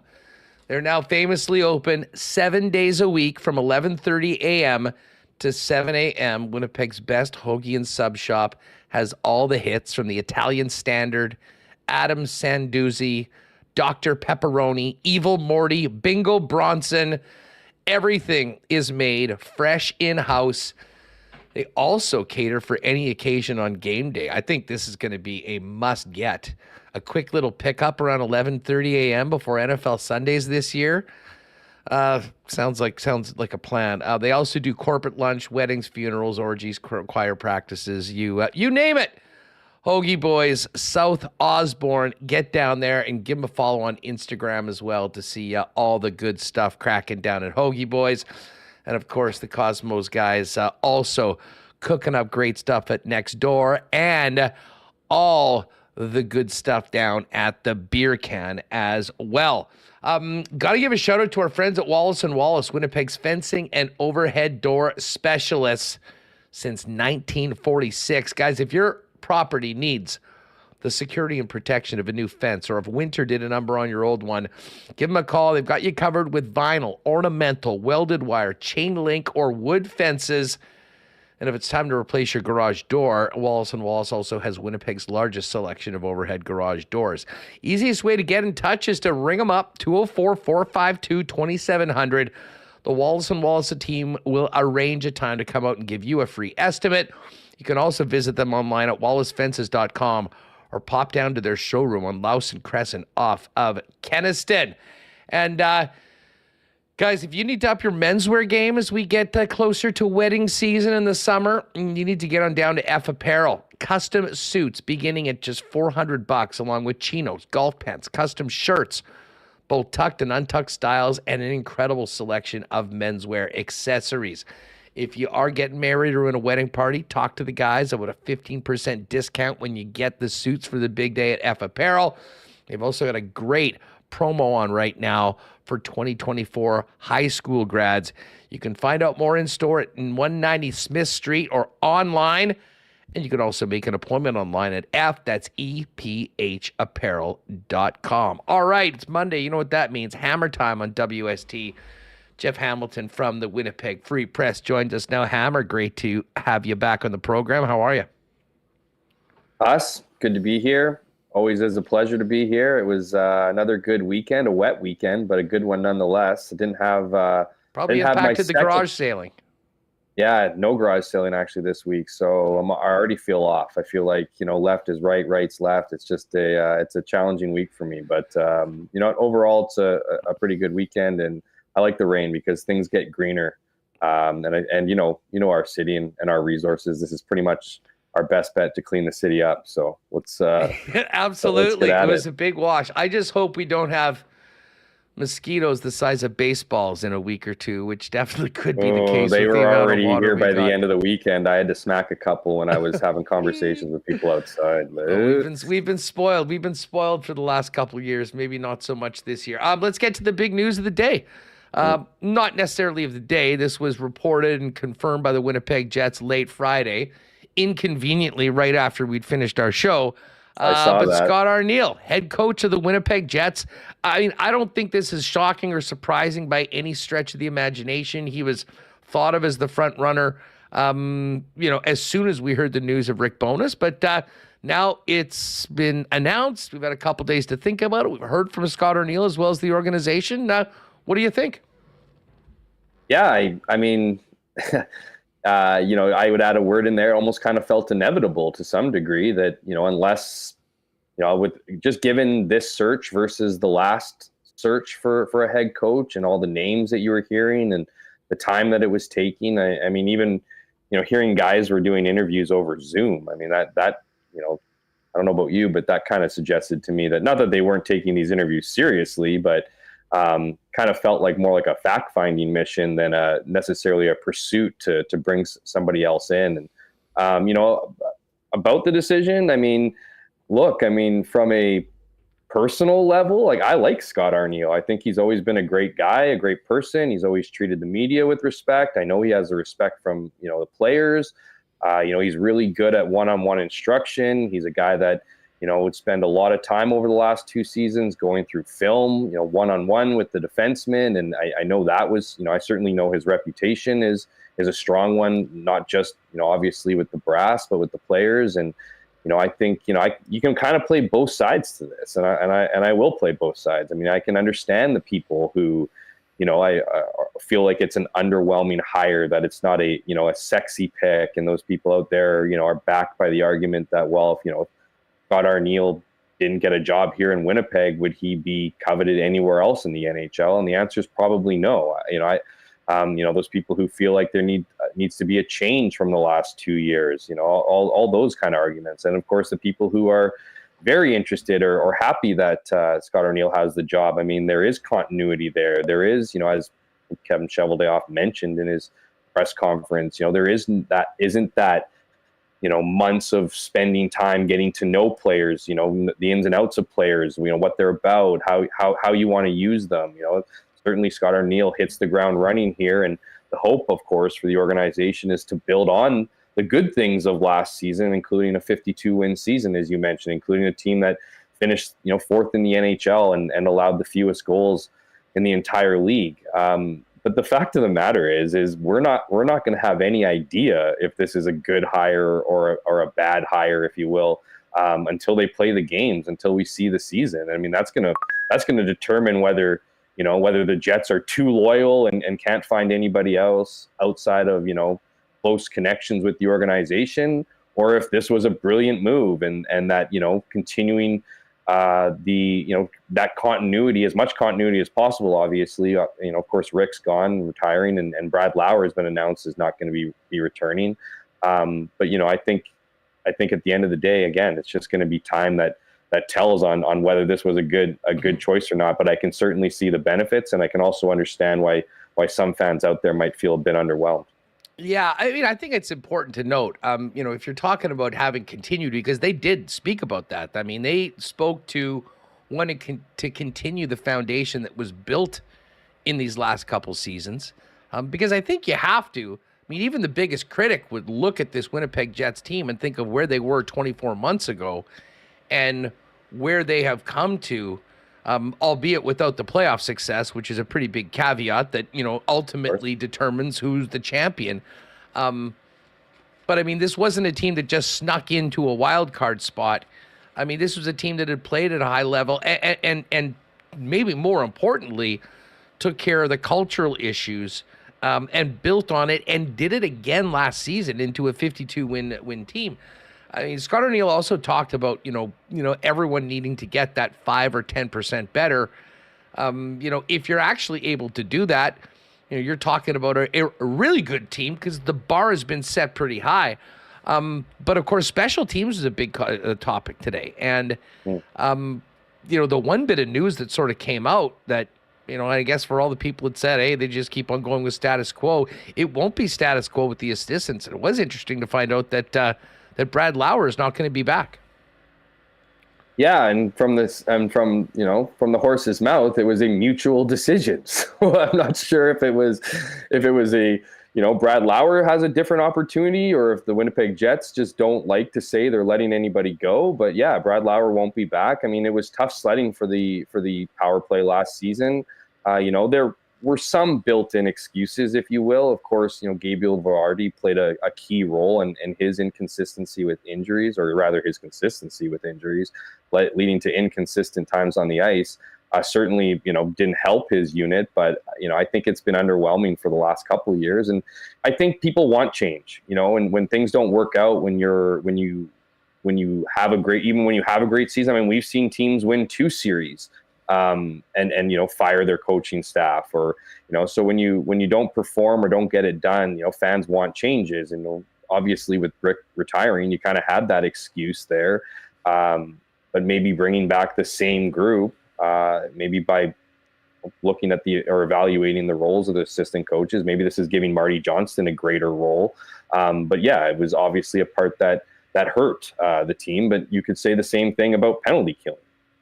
Penalty killing was a huge issue in the season, and it was a huge issue in the playoffs, and a big reason why Colorado made such light work of the Winnipeg Jets, and Scott Arniel ran that unit. So, he got a promotion. Now, I'm very interested to see, who they bring in, and assuming that they replace both Rick Bowness and Brad Lauer. I mean, Marty Johnson was the eye in the sky guy, right? He wasn't on the bench. So, does he move to the bench? Does, there's a vacancy for defense. So does that lead to like a Nolan Baumgartner or somebody who's connected to Scott Arniel? I'm interested to see what he, what he does with his staff, what he thinks is, he's been in that position many times, right, Huss? He's been, had his shoulder tapped to, hey, come join this staff, make our staff better. And, he certainly has been in the league in the NHL for a very long time. So he'd have a long list of people who I believe he'd be interested in having over here, or bringing over here. So we'll see what happens with that. But, there is a bit of a shakeup, but I think the shakeup is kind of what, where it comes into news that isn't shocking. You can file Brad Lauer's departure under that group as well. Yeah, and I was listening on the weekend to a podcast out of Buffalo with Andrew Peters and Craig Rivet, and they had Thomas Vanek on, and we'll maybe play this maybe tomorrow or something like that. I'll grab the clip, but Rivet, first of all, spoke about being in Columbus, getting traded to Columbus when Arniel was there, and how much he liked him. And then Vanek started talking about Arniel, and absolutely loved the guy. But what Vanek said, which was very, I think interesting from my perspective, is that Vanek said that Arnie was the best power play coach that he'd ever had. Albeit he wasn't doing the power play last year, but it kind of speaks to, I think, the personal level of Scott. And let's face it, he touched on this as well a little bit in the scrum. The game is different, and players have changed. And I think that those personal relationships probably are more important in today's day and age with today's player than they've ever been before. And if there was anything that I think showed the Winnipeg Jets that they had a guy that, they should seriously consider and eventually hire, is what he's been able to do, making those relationships with those players moving forward. Because I think when you look at this team, it's not going to look significantly different next year. You're maybe talking about a couple different forwards, maybe a couple different defensemen, but overall, this group will be pretty similar. And I think in a lot of ways, that is a big part of the reason why Scott Arniel had the leg up over other candidates with what he'd already built with the men in that dressing room. Yeah, and I think if you were to ask him, and he probably, he touched on it a little bit, but I think the biggest change, for Scott Arniel since being in Columbus and, parts of the 2010 to 12 seasons is his, how he, not want to say how he treats, but how his relationships with players. I think in that era, especially when you get your first head coaching gig, you kind of need to make your presence felt, right? It's just over 10 years ago, but it's a completely different era in this league. And you've seen over, I'd argue over that time, certainly, we've seen, I'm not saying Scott Arniel was some kind of hard ass like Mike Keenan necessarily, but I do think he went in there, tried to make kind of his presence known and, authority felt, and it didn't rub all the players right? Like, I think it's, and eventually your message gets, your message doesn't attach, and you're gone, less than 2 seasons after you get hired. So, I think Scott Arniel has learned that, has embraced that, has acknowledged the fact that you need to treat today's players different than, yesteryear's group. And I think he's done that. And that's probably, as you mentioned, that's probably the greatest asset, or one of the best assets that he brings to this organization. And one of the things that Scott himself, said after this season, the biggest thing he learned from Rick Bowness was how he approached the players, how he never let anything kind of simmer or left unsaid, that he addressed things, head on and immediately, and how important that was, to the team chemistry, to the individual players. And I have no doubt in my mind that, he was watching intently, through that process and adding to, that evolution of how he treats players now, how everybody treats players now.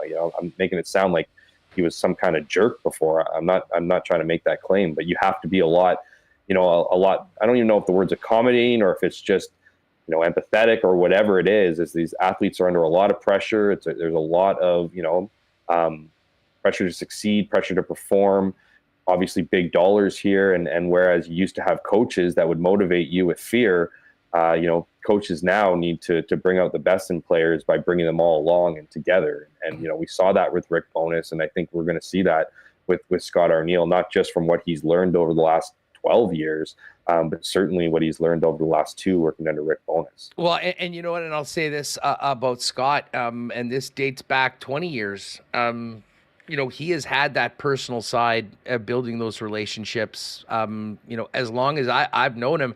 I mentioned this, I believe, earlier on the show today, but I mean, when Randy Carlyle was the head coach, there was a real sort of good cop, bad cop dichotomy between the two, and Carlyle could be really hard on guys.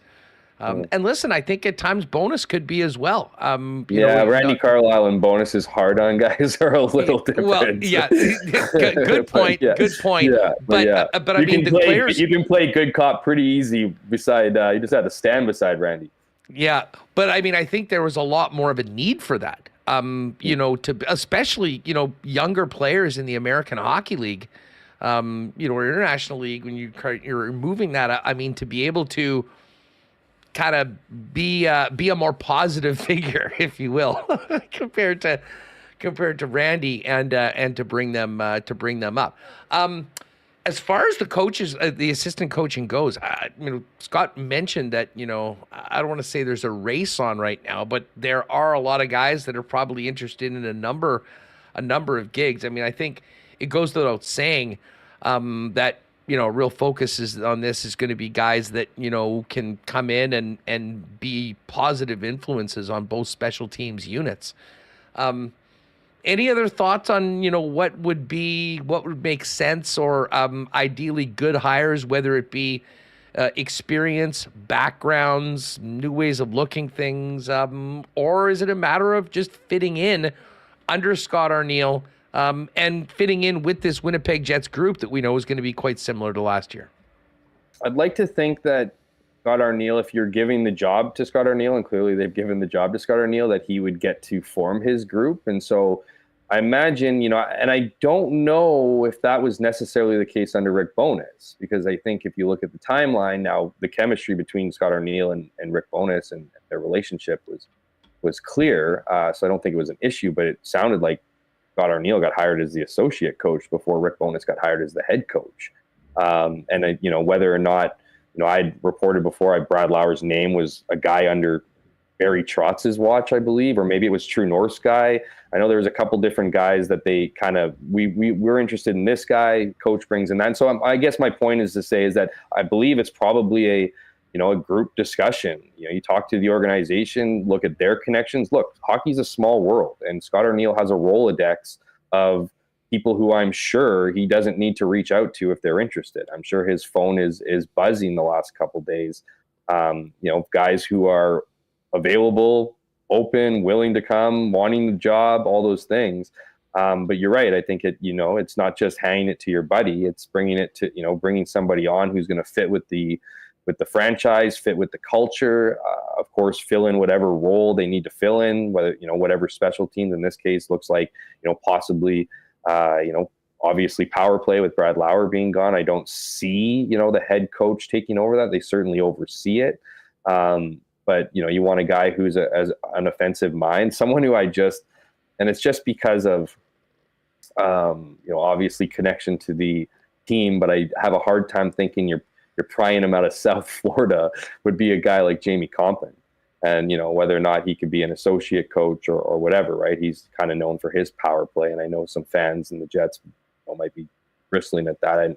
I believe he didn't have every year he was here was all that great. But, I'm just throwing that name out there just because of a guy who has connections to this team and hasn't been a head coach before at the NHL level. Could he be in line for an associate coach job with the potential, you got to remember, Scott Arniel's 61 years old. I'm not saying he's, too old to coach. He's certainly not. I'd have to look at Jamie's because maybe I'm making myself look like a fool here without confirming his age first. But anyways, I just think there's guys. I don't think there will be a shortage of people wanting to be an assistant coach, and I don't think there will be a shortage of guys that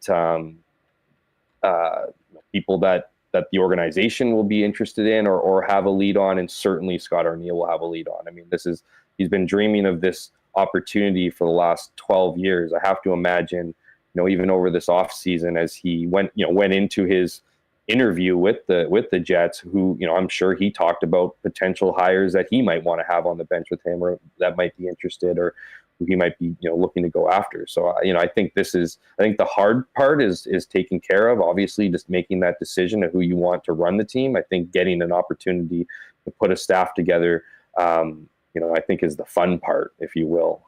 Certainly for a guy like Scott Arniel, who's got to be just, incredibly happy for this opportunity and eager to get things going and get the work started this off season. Yeah, we'll have plenty of time to kick around the hiring of Arniel, talk assistant coaches, and more over the course of this week. We are just 1 week away, though, from live bullets for the Winnipeg Blue Bombers. Final preseason game is on Friday. All cuts made the next morning, and then CFL kickoff the following Thursday right here.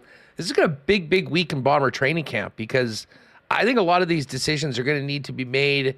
Listen, guys might have an opportunity to change some minds in the preseason game right now, but considering the fact that there are far more jobs up for grabs, a lot more new players, Jeff, this is going to be as interesting a week I think we've had in a Bomber training camp in a number of seasons. Yeah, as you've had people on the show and since training camp has started, myself included, there's a lot of holes. There's some holes to be filled. Some, there are in-house options. Some will be filled by guys, who are at camp here, new guys, people who fans have no idea. And hopefully they become the next Willie Jefferson or become the next, Jamarcus Hardrick or whatever. Everyone has to start somewhere. There's a lot of confidence with this group. They have, a lot of the same players, obviously. If you look at, I think there should be a little bit of concern. Patrick Neufeld still hasn't practiced this training camp. Brady Oliveira still hasn't been on the field. I'm not, my hand's nowhere near a panic button at this point, but, we are inching closer. And, while training camp, veterans don't necessarily need to be at training camp. Veterans aren't exempt from training camp either. They're the ones that are supposed to kind of set the example. The fact that neither of those players have participated. Patrick Neufeld was on the field today. It looked like he might get involved, but I think he was mostly a spectator. But yeah, this is the week to get it done. I mean, the beauty for the Bombers is they have so many people returning, even though they have a handful of holes, that they've benefited over the last 3 seasons, hitting the ground running. They're installing, the personnel is still there, the coaches are still there, the playbooks are still, very much, I want to say the same, because you have Jordan Younger now as a defensive coordinator. He'll add his flavor to things. Of course, you have Buck Pierce that's always, evolving in his systems and whatnot. And I just think the Bombers are built better than any other team in the league to navigate through some of the early, whether it's rust, whether it's, getting on the same page kind of stuff that's always benefited them for the last few years. So I think they're going to, training camp has been exciting. There have been a ton of battles. It's up the competition, not just for the people who have are trying for jobs. It's up the competition for everybody. Talking to a guy like Jake Thomas, he says he fears for his job every time he shows up, and he probably should. I mean, he's getting up there in age, but just the fact that the longest tenured guy on the team, he's feeling the pinch, and other guys are feeling the pinch. It tells you that, comfort level isn't at the same, which is a good thing. And also the competition is much, I won't say much higher than other years, but guys are getting longer looks. And therefore, it's a lot more competitive than we've seen really since the Bombers won their first Grey Cup in this stretch in 2019.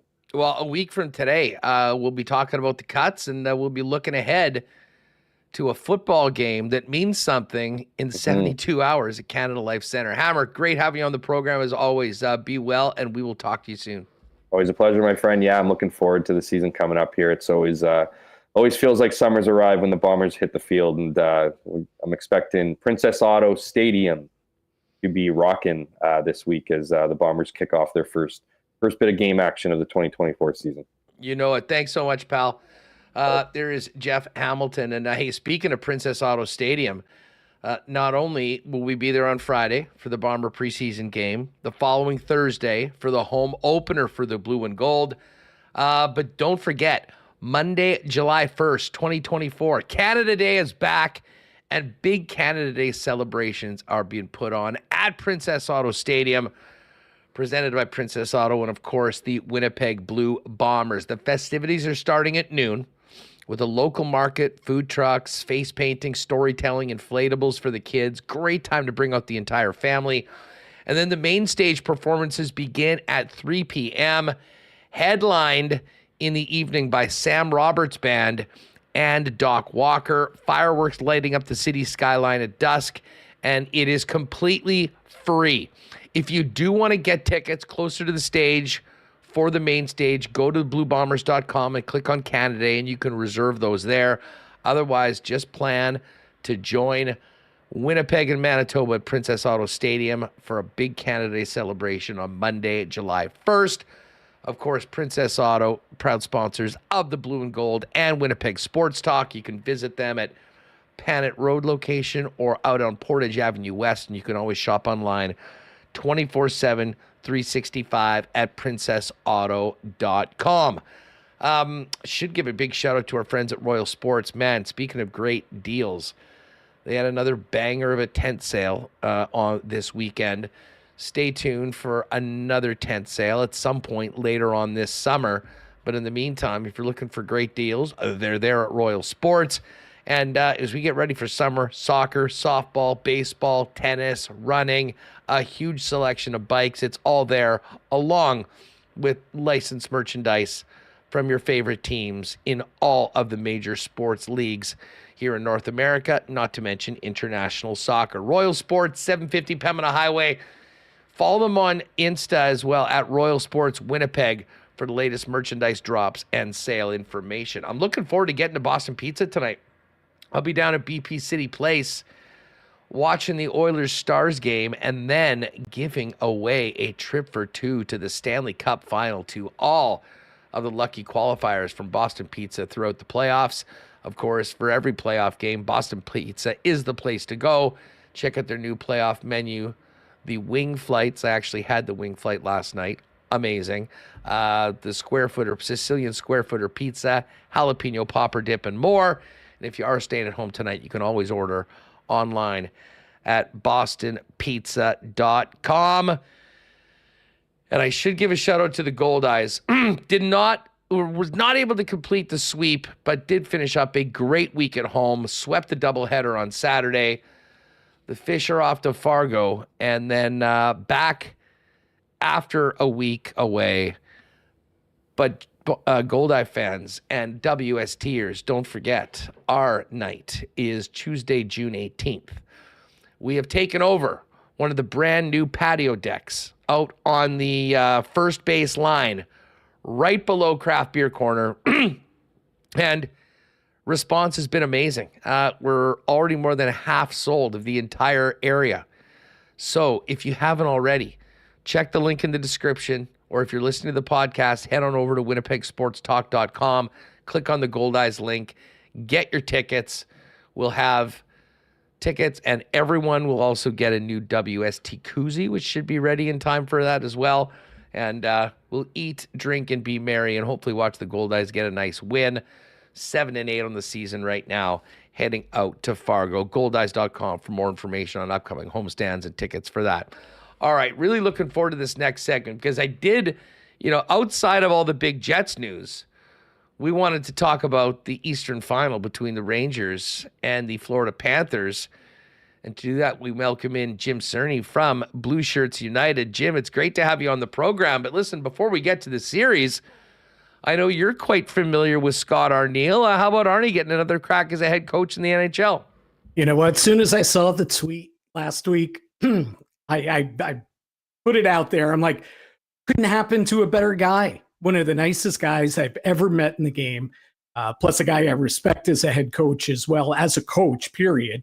But now getting the opportunity to be head coach. Such a really good, decent guy, but yet well-respected too. Players coach, but respected by the players as well. They respect his knowledge, everything that he brings. Really enjoyed our time together when he was working in New York under Alain Vigneault. So I'm thrilled for him to get this opportunity in Winnipeg, replacing another one of the all-time great guys in Rick Bowness. They're going from one class act to another there in the Peg. Yeah, big shoes to fill for Arnie.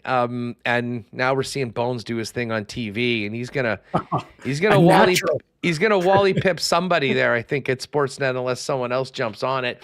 But when you think back to, that era of Rangers hockey, Arnie obviously had a big role on a staff that saw the Rangers go to the conference finals and the Stanley Cup final, falling just short to the LA Kings in back-to-back years.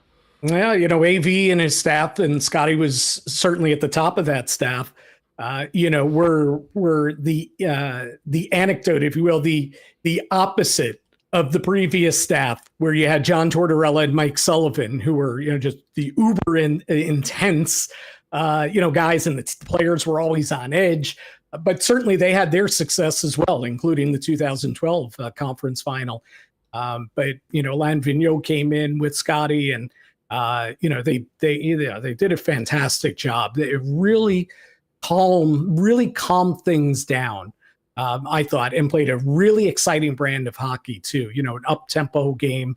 If their current roster now, the Rangers' current roster now, was that team in 2014 and 2015, I think they would have had a cup by now, with Henrik in goal. And this roster, as opposed to the roster they had then, where you always kind of felt like they were just lacking that offense. They didn't quite have a number one center. They had two number two centers, for example. They were just lacking a little bit offensively. They had that roster then. If AV and Scotty had that roster then, they might have had a Stanley Cup championship during that time. Well, let's get to this series right now. And that was a little bit of a smash and grab yesterday down in South Florida. How are the Rangers up in this series 2-1? I'd like to know if the police showed up at Igor Shesterkin's door in the middle of the night and said, "Excuse me, son, please come with us," because that was thievery, robbery of the first degree. And we're talking, think about it, with Igor, we're talking about a goalie that allowed 4 goals in a playoff game. And yet here we are talking about him, about how he stole a game for his team. I mean, listen, Florida was all over the Rangers, and I'm not always about, out attempting, another team by a lot, because that, sometimes that gets skewed. You could be firing from every angle and what have you. But let me tell you something, Florida, especially in that third period, I mean, they dominated the Rangers. Second period, there was between the first and second periods, bridging them, there was a 10-minute stretch. Rangers didn't get a shot on goal, even though the Rangers ended up outscoring Florida in that second period 2-0. Florida dominated large swaths of that period. The third period, forget it. I mean, they ran the Rangers out of the building. And you just had that feeling that the Rangers were hanging on. Let's get it to overtime. Let's get those 17 minutes back in the room, catch our breath, thank Igor, and then let's go back out there because, hey, next goal wins. And that's exactly what happened. They're, if nothing, they're resilient. They are resilient to the max, and they certainly proved it last night. What is Jacob Trouba doing? In your opinion, how lucky was he not to get a major yesterday? And then, listen, the $5,000 fine for guys making $8-9 million. We know what a joke that is. And Maurice made a point of pointing that out earlier today. But we know this guy plays on the edge, but he was very, very close to really putting his team in a bad spot, worse than it already was. Yeah, but he had already taken a slashing penalty, right? Because they were on the delayed penalty. So he was already going off for 2. He knows that they've caught him once for something. But listen, Florida's buzzing, the goalie's pulled, Rodriguez cuts to the net, and Trouba, maybe he was dog tired or whatever, but he was stuck in mud. He didn't move. His feet didn't move as Rodriguez cut to the net. And what is he doing? I mean, I couldn't believe it. I almost exclaimed out loud. I'm like, what's he doing? I mean, he just threw that elbow out there. And I saw Kevin Bieksa on Sportsnet. I saw the film of it later. And, he was explaining it away as, well, he was throwing out his forearm because that's what defensemen do. That's a strong part of your body. And you hit with the forearm. And I'm like, come on, man. There's no defense here. Like, the intent was obvious. He was throwing the elbow out there. He was caught flat-footed, and he was doing whatever it would take to knock Rodriguez down and off the puck so the Rangers could get it and get the whistle. I never think that there's an out-and-out intent to injure. I don't think he's trying to hurt the guy, but it's a terribly irresponsible move by Trouba, and he is very fortunate he didn't get the major there. The Rangers are very fortunate, but when he didn't get the major, and I know things, once they review things, they can change it the next day and call for a hearing. But once that game was over and he didn't get the major, and I kept looking at the video over and over again, I didn't think that he was going to get suspended. I was confident he would get the fine, and that's what happened today. But I mean, that's Jacob Trouba, right? I mean, you all know in Winnipeg, he's walking the line all the time, and he's crossing the line quite a bit. He was already suspended this year for an elbowing, penalty. So very fortunate. Here's the crazy thing, though. The Rangers kill off all 4 minutes of the double minor, allow only one shot on goal, and Barclay Goodrow scores shorthanded. Gives them a 4-2 lead at the end of the period. I mean, come on. A method to his madness. How blessed is this team? Like, it's unbelievable. Like, that should have been the turning point, right? When I wrote my story after the game, that should have been the lead. And the game turned here, and it didn't. And again, Trouba's very fortunate. There's so much you could talk about with him just with yesterday's game alone, right? Because he took those penalties, could have been thrown out of the game, right? Arguably with the match, but he didn't. But he gets a double minor there. His team survives it and scores shorthanded. Then in the third period, with 5 minutes to go, game's 4-4. Florida is all over the Rangers, who takes another minor penalty, but Trouba. And of course, the Rangers and Shesterkin kill it off, and they win it in overtime. But then on the flip side, well, here's good Trouba. There's good Trouba and bad Trouba. We talk about bad Trouba, but then there's good Trouba. 9 blocked shots in that game yesterday. And he also picked up 2 helpers. Guy's got 7 points in 13 games, So it's crazy. There's the good and the bad, and he's walking that line all the time. But yes, circling back to your original point, yes, he's probably fortunate it wasn't 5 in a major. How did Lav see the game, and did he have any comments on what his captain's been up to? He did not. I know he's speaking shortly, or just did speak, so he may have addressed it today. Listen, you referenced it. Paul Maurice is a quote machine, as you all know.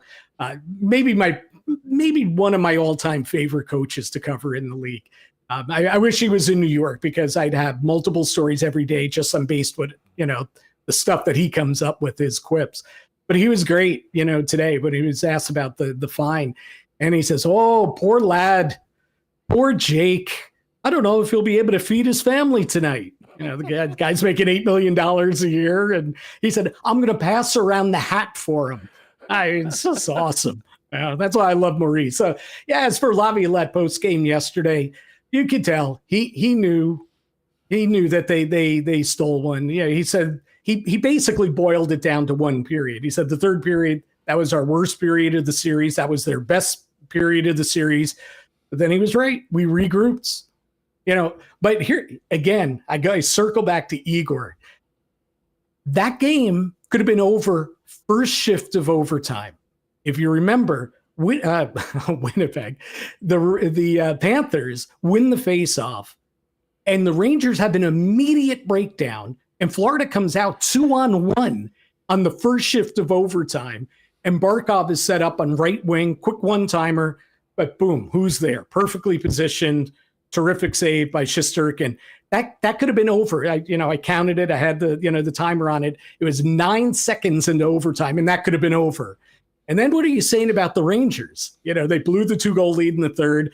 They give up a goal on a 2-on-1 9 seconds into overtime. But no, they've got Igor. And at the end of the day, and maybe at the end of June, that's what we're going to be talking about, saying, at the end of the day, they had Igor. We know how good Florida has been, and they've been it all year, although people seem to forget that the Rangers won the President's Trophy. I mean, they've been an underdog in these last two series, which has been interesting to say the least. But, I mean, Florida, and particular lines on Florida, have really been taking it to the Rangers. Michael Russo tweeted this out towards the end of the game yesterday, that when Matthew Tkachuk was on the ice, the Panthers had 53 shot attempts to 4 against. And with Carter Verhaeghe on the ice, it was 58-4 and 8 against.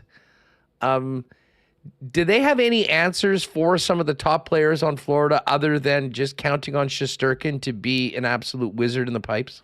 Yeah, well, I think here's their answer. And those numbers are unbelievable, right? And the overall 108 to 44 when it came to shot attempts. And, Verhaeghe had over 20 shot attempts himself, just by himself. Forget about his line mates, just himself. He had over 20.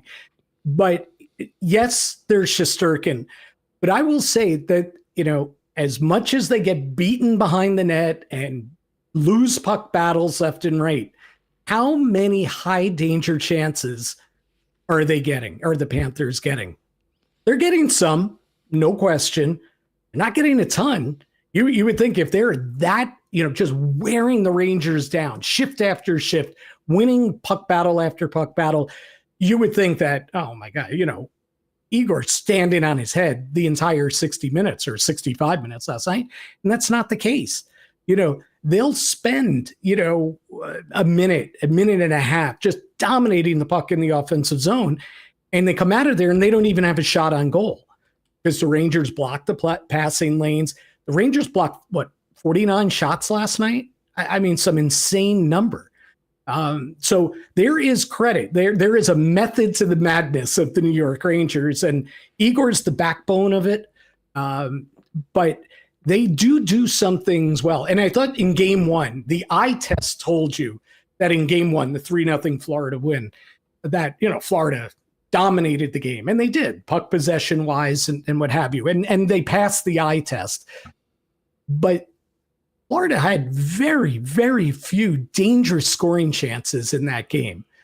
So the Rangers aren't letting them, for the most part, get into the really dangerous areas or odd man situations, odd man rushes. Now, of course, they did, as I pointed out, right at the beginning of overtime and late in the third period. Matthew Tkachuk had the game on his stick, 5 feet out, and Igor beat him with the blocker. But yeah, that's how they do it. I don't see anything changing. Florida's not going to change, and I don't know that the Rangers are capable of beating them at their game. If the Rangers, I don't think they can consistently get in on the forecheck like Florida does. But so far, it's working. So it's working out for them, right? Somehow they're up 2-1 in this series, and boy, that game 4 is going to be a war on Tuesday night. Well, Florida will be ready to go, but I mean, if the Rangers can somehow find a way to come out on top and come back home at 3-1, I mean, they're putting themselves, one game away from being in the Cup final and in a great position. I asked you about former Jet Jacob Trouba just because he was the one making the headlines on the weekend. But let me ask you about the other former Winnipeg Jets. First off, what's the latest on Blake Wheeler, and what are the chances that he actually sees some action at some point after this miraculous comeback? And while we're at it, how's Jack Roslovic fitting into his new home? It seems like he's I'm not sure if anyone benefited more from the NHL trade deadline than Jack. Yeah, he went, you talk about, what's the phrase, outhouse to penthouse? That was Jack Roslovic for sure. And not only that, he not only went from Columbus to New York, but, he went to immediately, they slapped him on the top line with Mika Zibanejad and Chris Kreider. And, he played that way through the rest of the regular season, most of the playoffs to this point. But now the last 2 games, it's been switched up, and Roslovic has actually been on the third line. Roslovic was a good fit, or is a good fit, with Zibanejad and Kreider because he can keep up with Kreider. He's got the speed. So when you got those two going down the wings, it opens up things for Mika Zibanejad to create. And that was the whole goal at the trade deadline. Find a way for Mika to score more 5-on-5. Now, we haven't seen it in this series. He hasn't scored in this series. But, that was one of the benefits of having Roslovic. Started fast, cooled off. I'm sure you've seen that before. You've seen that game before from Jack Roslovic, Oh, yeah. Right? Same thing in the playoffs. He had a couple goals early, Washington, and then he's quieted down. Now he's on the third line. And to me, and again, you've seen him more, over his career. To me, that's the fit. If Jack Roslovic's going to be on a really good team, a team that's in the conference final, maybe a Stanley Cup finalist or a Stanley Cup champion, I think he's a better fit on the third line than he is on the top line. Like, I think he could be a threat there. I think he's defensively responsible. And I think he was a pretty good fit the past two games on that third line with Alex Wenberg and last night, Capo Caco. You ask about Blake Wheeler. He almost got back into the lineup yesterday. He's been out 3 months since that knee injury that ended his regular season. But, he has worked and worked and worked to put himself in a position to at least be an option for Peter Laviolette now in the playoffs. He's cleared. He could play in a game. He's been medically cleared. And he almost came back yesterday because Jimmy Vesey now is out for the rest of this series with an upper body injury. So the choice was put Capo Caco back in the lineup or put Blake Wheeler back in the lineup. And they decided to go with Caco, who had played 12 of the first 13 playoff games. And as things have gone in these playoffs for Peter Laviolette, he got it right again, because who picks up an assist on the game-winning goal but Capo Caco, who had done nothing in the playoffs prior to that point. So, but I would think, especially if the Rangers advance here and they, Wheeler is able to continue to work out and skate and practice for another week or two until the Stanley Cup final, I think there's a chance that they'll work him in there. Either they'll pull Matt Rempe off the fourth line for a game, or Caco goes cold again and they say, well, we've got Blake Wheeler, let's get him in there. So I think we'll see him. But the fact that he's even an option just speaks to the warrior that he is and how hard he worked to get to this point. Jim, listen, we could talk about Ilya Shesterkin all day because he has been just that good. But the guy that really stood out yesterday was Alexis Lafreniere. Yeah. Where does yesterday's performance rank amongst his best in the National Hockey League? And is he now turning into the guy the Rangers thought they were getting when they won that draft lottery a few years ago? Yeah, I think he is. And I think we saw it for most of the season. And again, credit Laviolette here with the move in training camp right away. He put him with Artemi Panarin. At the other point, it was Filip Chytil was the center at the time. But Chytil went down 10 games into the season. Vincent Trocheck moved up, and you can't move him off that line now. He's probably their best two-way player. But Lafreniere had breakout season for him. And I know we're in the business where, fans, media, coaches, GMs, they expect immediate results. And it wasn't immediate with Alexis Lafreniere. It's taken 4 seasons for him to get to where you thought he'd be. He was almost a 30-goal scorer this season. He had 28 goals. He's been really good in this series. I know those were his first 2 goals in Game 3, but he had a big hit that created a turnover that led to a Ranger goal in Game 2. He created numerous opportunities in Game 1, and he's just been really good throughout the postseason. He now has six playoff goals, and you saw it yesterday. Those weren't just goals; those were goal-scorer goals. What a finish on the first one, the breakaway, the backhand up and over Bobrovsky. And then the second one was pretty much coast to coast with a toe drag cutting to the middle and another great backhand finish. So you ask, where does it fit in best games or best moments that he's had? You'd have to put it at the top of the list because of how important those goals were, how badly a badly outplayed Rangers team needed offense from somebody. Not getting it from Panarin, not getting it from Mika, not getting it from Kreider, not getting it from Adam Fox. Somebody from that top 6, and I know Fox is defenseman, but somebody from that top 6 had to step up. Lafreniere did. I will say he had a 3-goal, 5-point game in Arizona. That was just, you talk about coming out parties. That was a coming out party. But doing it at Mullet Arena in game 70, whatever, a little bit different from doing it in game 3 of the Eastern Conference Finals.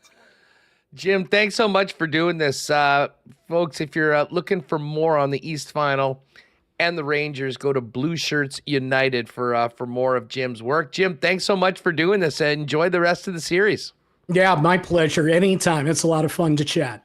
Thanks so much. There's Jim Cerny, Blueshirts United, with us on Winnipeg Sports Talk. All right, we still have lots to get to. We got to do some ASD picks for tonight. We also have to get to the Coolbet Lines. And we've also got to get to a Why Not question of the day. And I think the Why Not question of the day is pretty obvious. How do you feel about the Jets hiring Scott Arniel as the new head coach?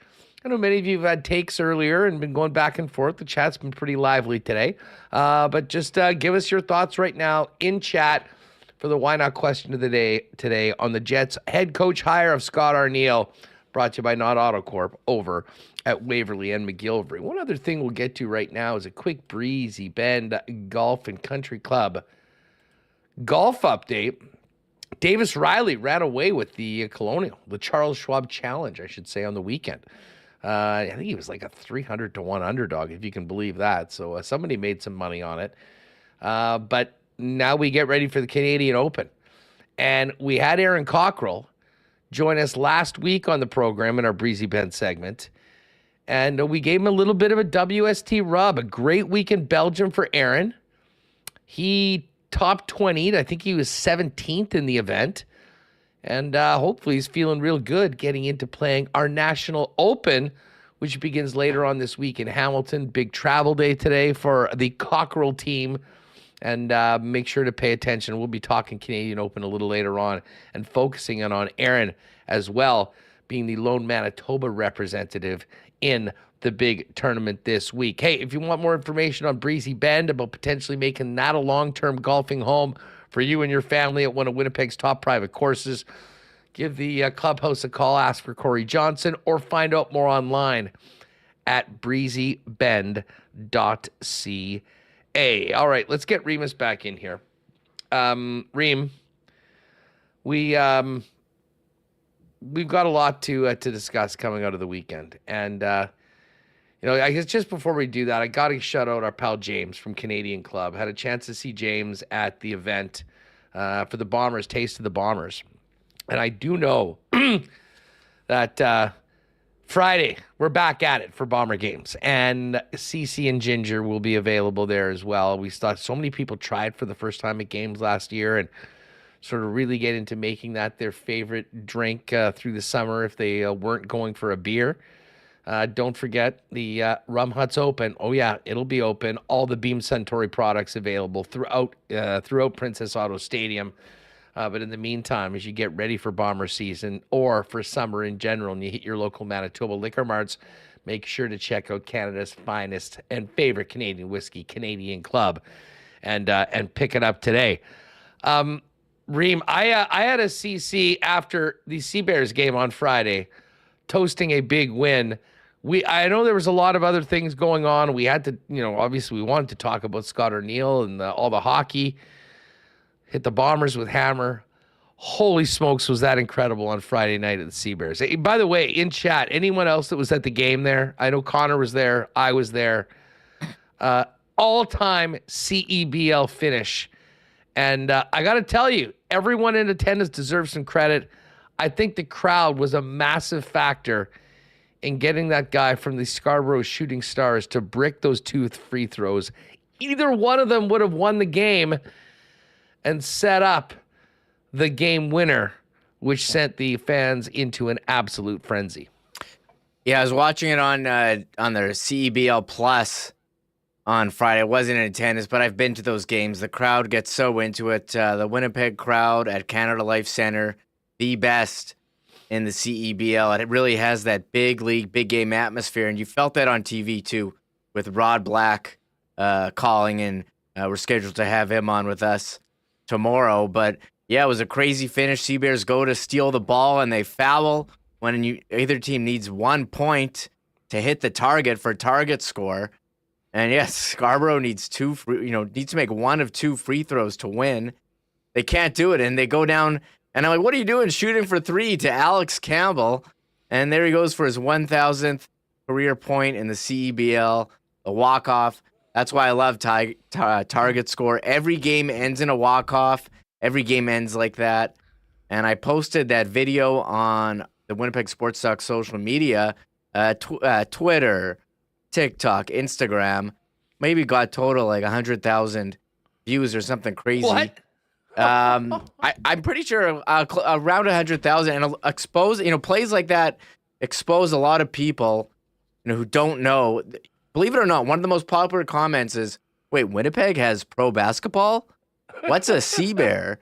And Wake up, people. Yeah, CBL, it's coming on strong. We saw Calgary set the record for attendance in their home opener.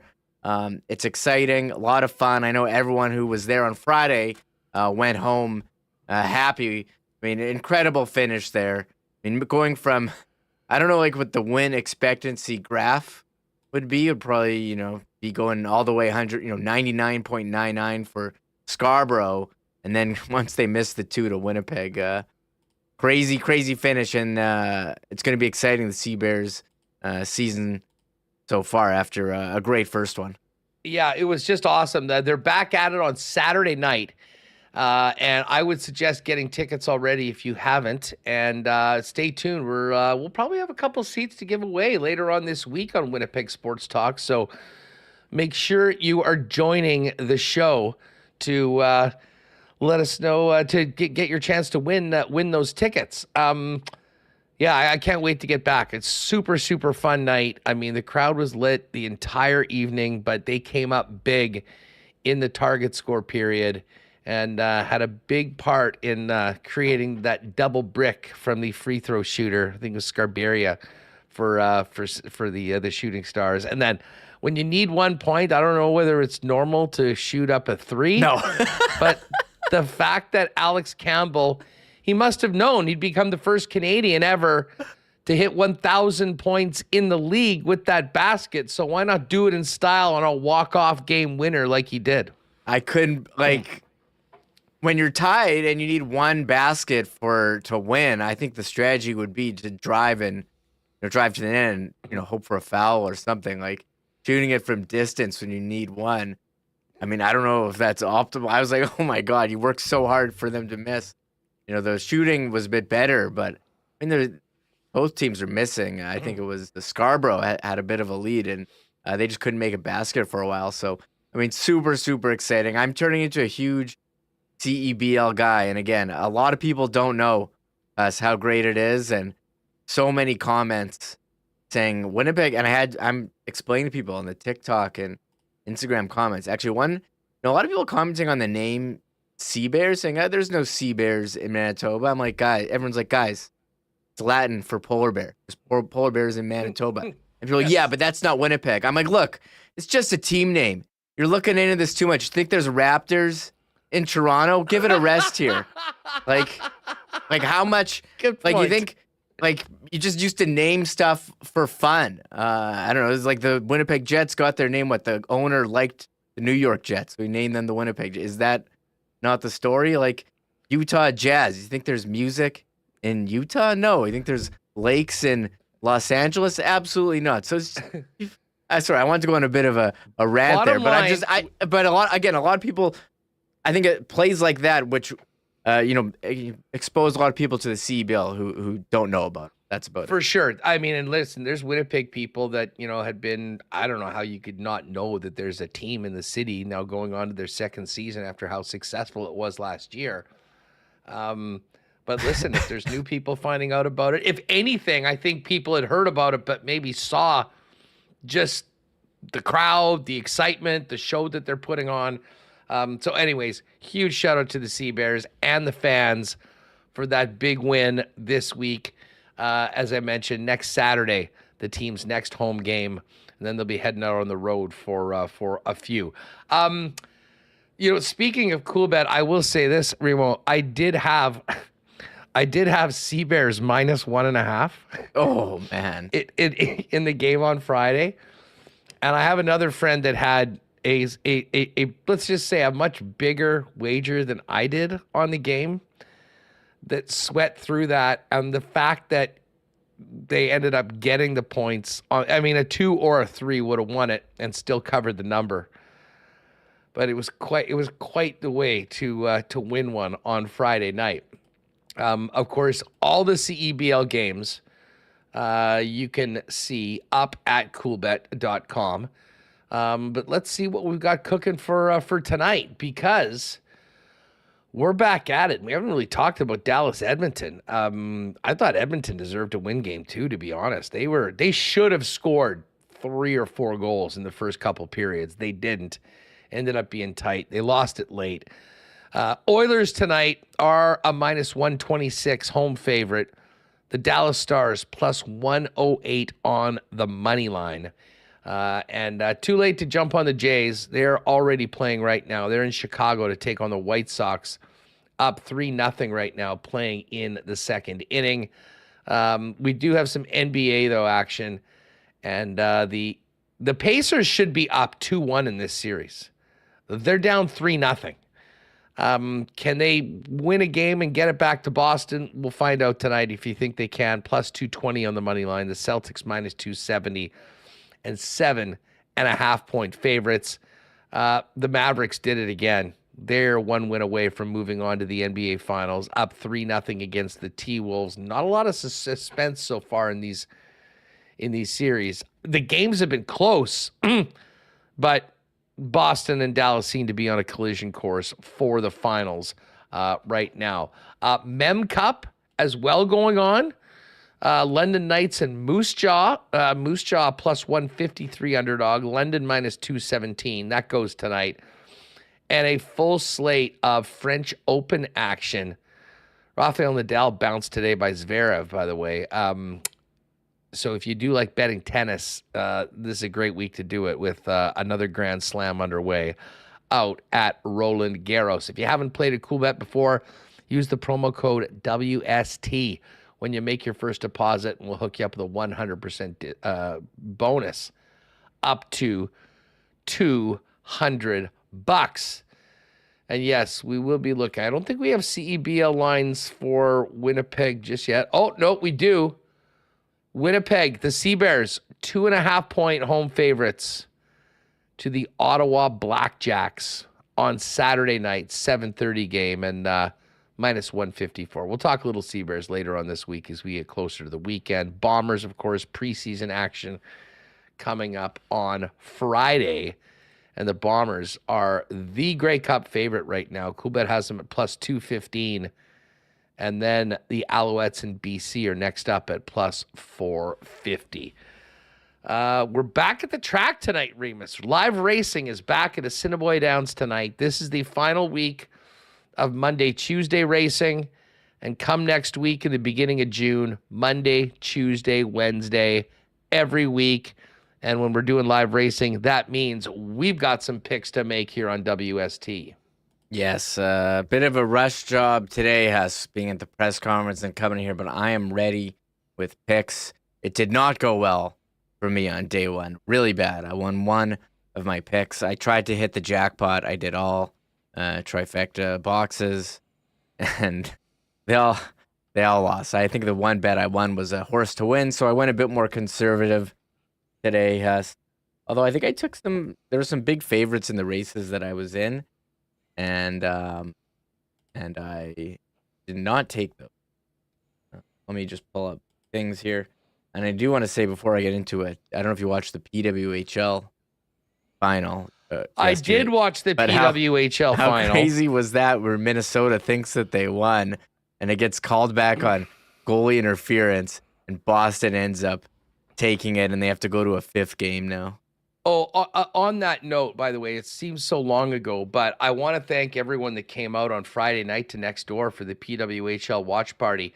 Special thanks to Liz Hood, who she did such a great job hosting, had all these trivia questions done up, and if you can believe this, Remo, made up QR codes for everybody. Whoa. They clicked on the QR code, put in the answers of the questions she was asking, to then give out some of the prizes that they had for it. She was QR code. Amazing. Thank you again to Liz for doing such a great job and the hospitality of the folks down at Next Door.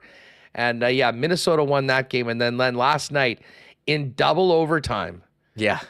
If you missed it, Minnesota believes that they've scored, win the championship, the helmet's off, the celebration goes, they review it, goalie interference, get the helmets back on, ladies, we're playing more hockey. And then about half a minute later, Boston ripped one in, tied the series at 2.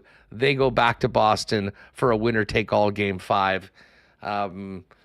It was a bizarre scenario, to say the least. And you got to feel for that Minnesota team. Amazing crowd at XL Energy Center, well into the upper bowl. So good things happening for the Women's Hockey League. And hey, they got one more game to show off the product. Yeah, I actually thought it was goal interference for sure, but amazing that they called it after they're already celebrating. But Minnesota, if you didn't think Minnesota was cursed as a sports city before, just yet another level of heartbreak in Twin Cities yesterday. But here, I got the horses up here. We're gonna make our selections. Yeah, you fire out your picks. I'm just popping a couple more in here. I know, yeah. It's been a wild, hectic morning, but we're here looking forward to tonight. And I do want to mention as well, if you missed it on our YouTube channel and podcast, Connor Rabchak did Winnipeg Sports Talk Weekend, where he talked about Scott Arniel, Sea Bears, the Gold Eyes, and we'll continuing the Monday content. So check that out on YouTube and podcast. But here we go. Race 2, horse 6 to win. Dino's Cape. Dino, I don't know, close to Diener from Fubar. Yes. Gotta go with Diener or Dino. Sorry. Okay, race 3, horse 6 to win. Woke Joke. It's on the smart picks, and I love that name. I knew you were in on Woke Joke. Although, awareness autism, massive favorite. So I don't know if this is a smart one, but I had to go for the joke purposes. Woke Joke, and race 5 to win. Horse 6. Next thing you know, I'll be counting my winnings when horse 6, gets past the finish line first. And race 6 gonna go for a big winner here. Trifecta box. 2, 4, 6. Heavenly Trip. Kitten and big investment. So I got a big investment here, trying to get back on track after not doing well in day 1. All right, let's see. I'm just gonna make this final pick here. In race 6, I'm gonna go with Chitin. We've seen that one win before, and he's right behind big investment. I think sometimes playing against the big favorites right at the start of the year is sort of the way to go. I don't know. We'll see. I did well for the first 2 races, and then I didn't get winners afterwards, but I still was up. All right.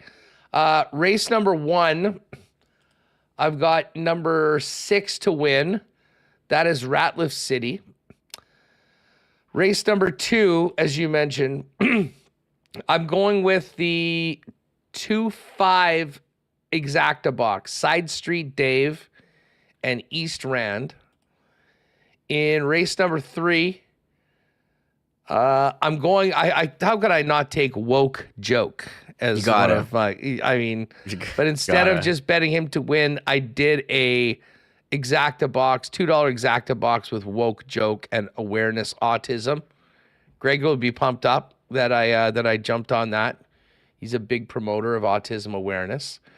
In race number 4, I've just bet to win race number 4, Whitney's Wish.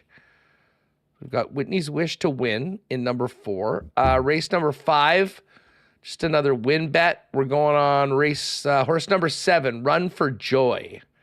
So you got next thing you know, I've got Run for Joy. We're both staying away from the 8-5 favorite, Silver Sign. And then my last wager is a win bet, race number 6, number 4. Oh, yeah, Chitin, which I just made. So there you go. I've kind of spread the 20 in $3, $4, and $2 bets throughout those first 6. And I'm going to be at the Downs tomorrow, taking my folks for dinner in the clubhouse. Cannot recommend enough. If you're thinking about going out for a night of live racing, make a reservation in the dining room. You can bet and watch. They'll come right to your table. You can make your bets. Prime rib buffet is as good as you'll find absolutely anywhere. So I will be coming hungry tomorrow to Assiniboia Downs and hopefully leaving both full in the stomach and in the pocket after winning some bets. A great show. Listen, we're going to talk more about the Arniel hire and the future and the direction of the Jets moving forward. Tomorrow, a guy that knows Scott Arniel as a head coach very, very well, Jason Jaffrey, who played all those years with the Manitoba Moose under Scott Arniel, is going to join us. Mike McIntyre as well. And we'll talk a little Sea Bears, a little baseball. Talk to Rod Black about being a proud dad of his offspring, making his major league debut a little earlier this season. So it should be a really, really fun show. But, Remo, we're going to do a little raid coming up in just a second to our pals over on K&R, aren't we?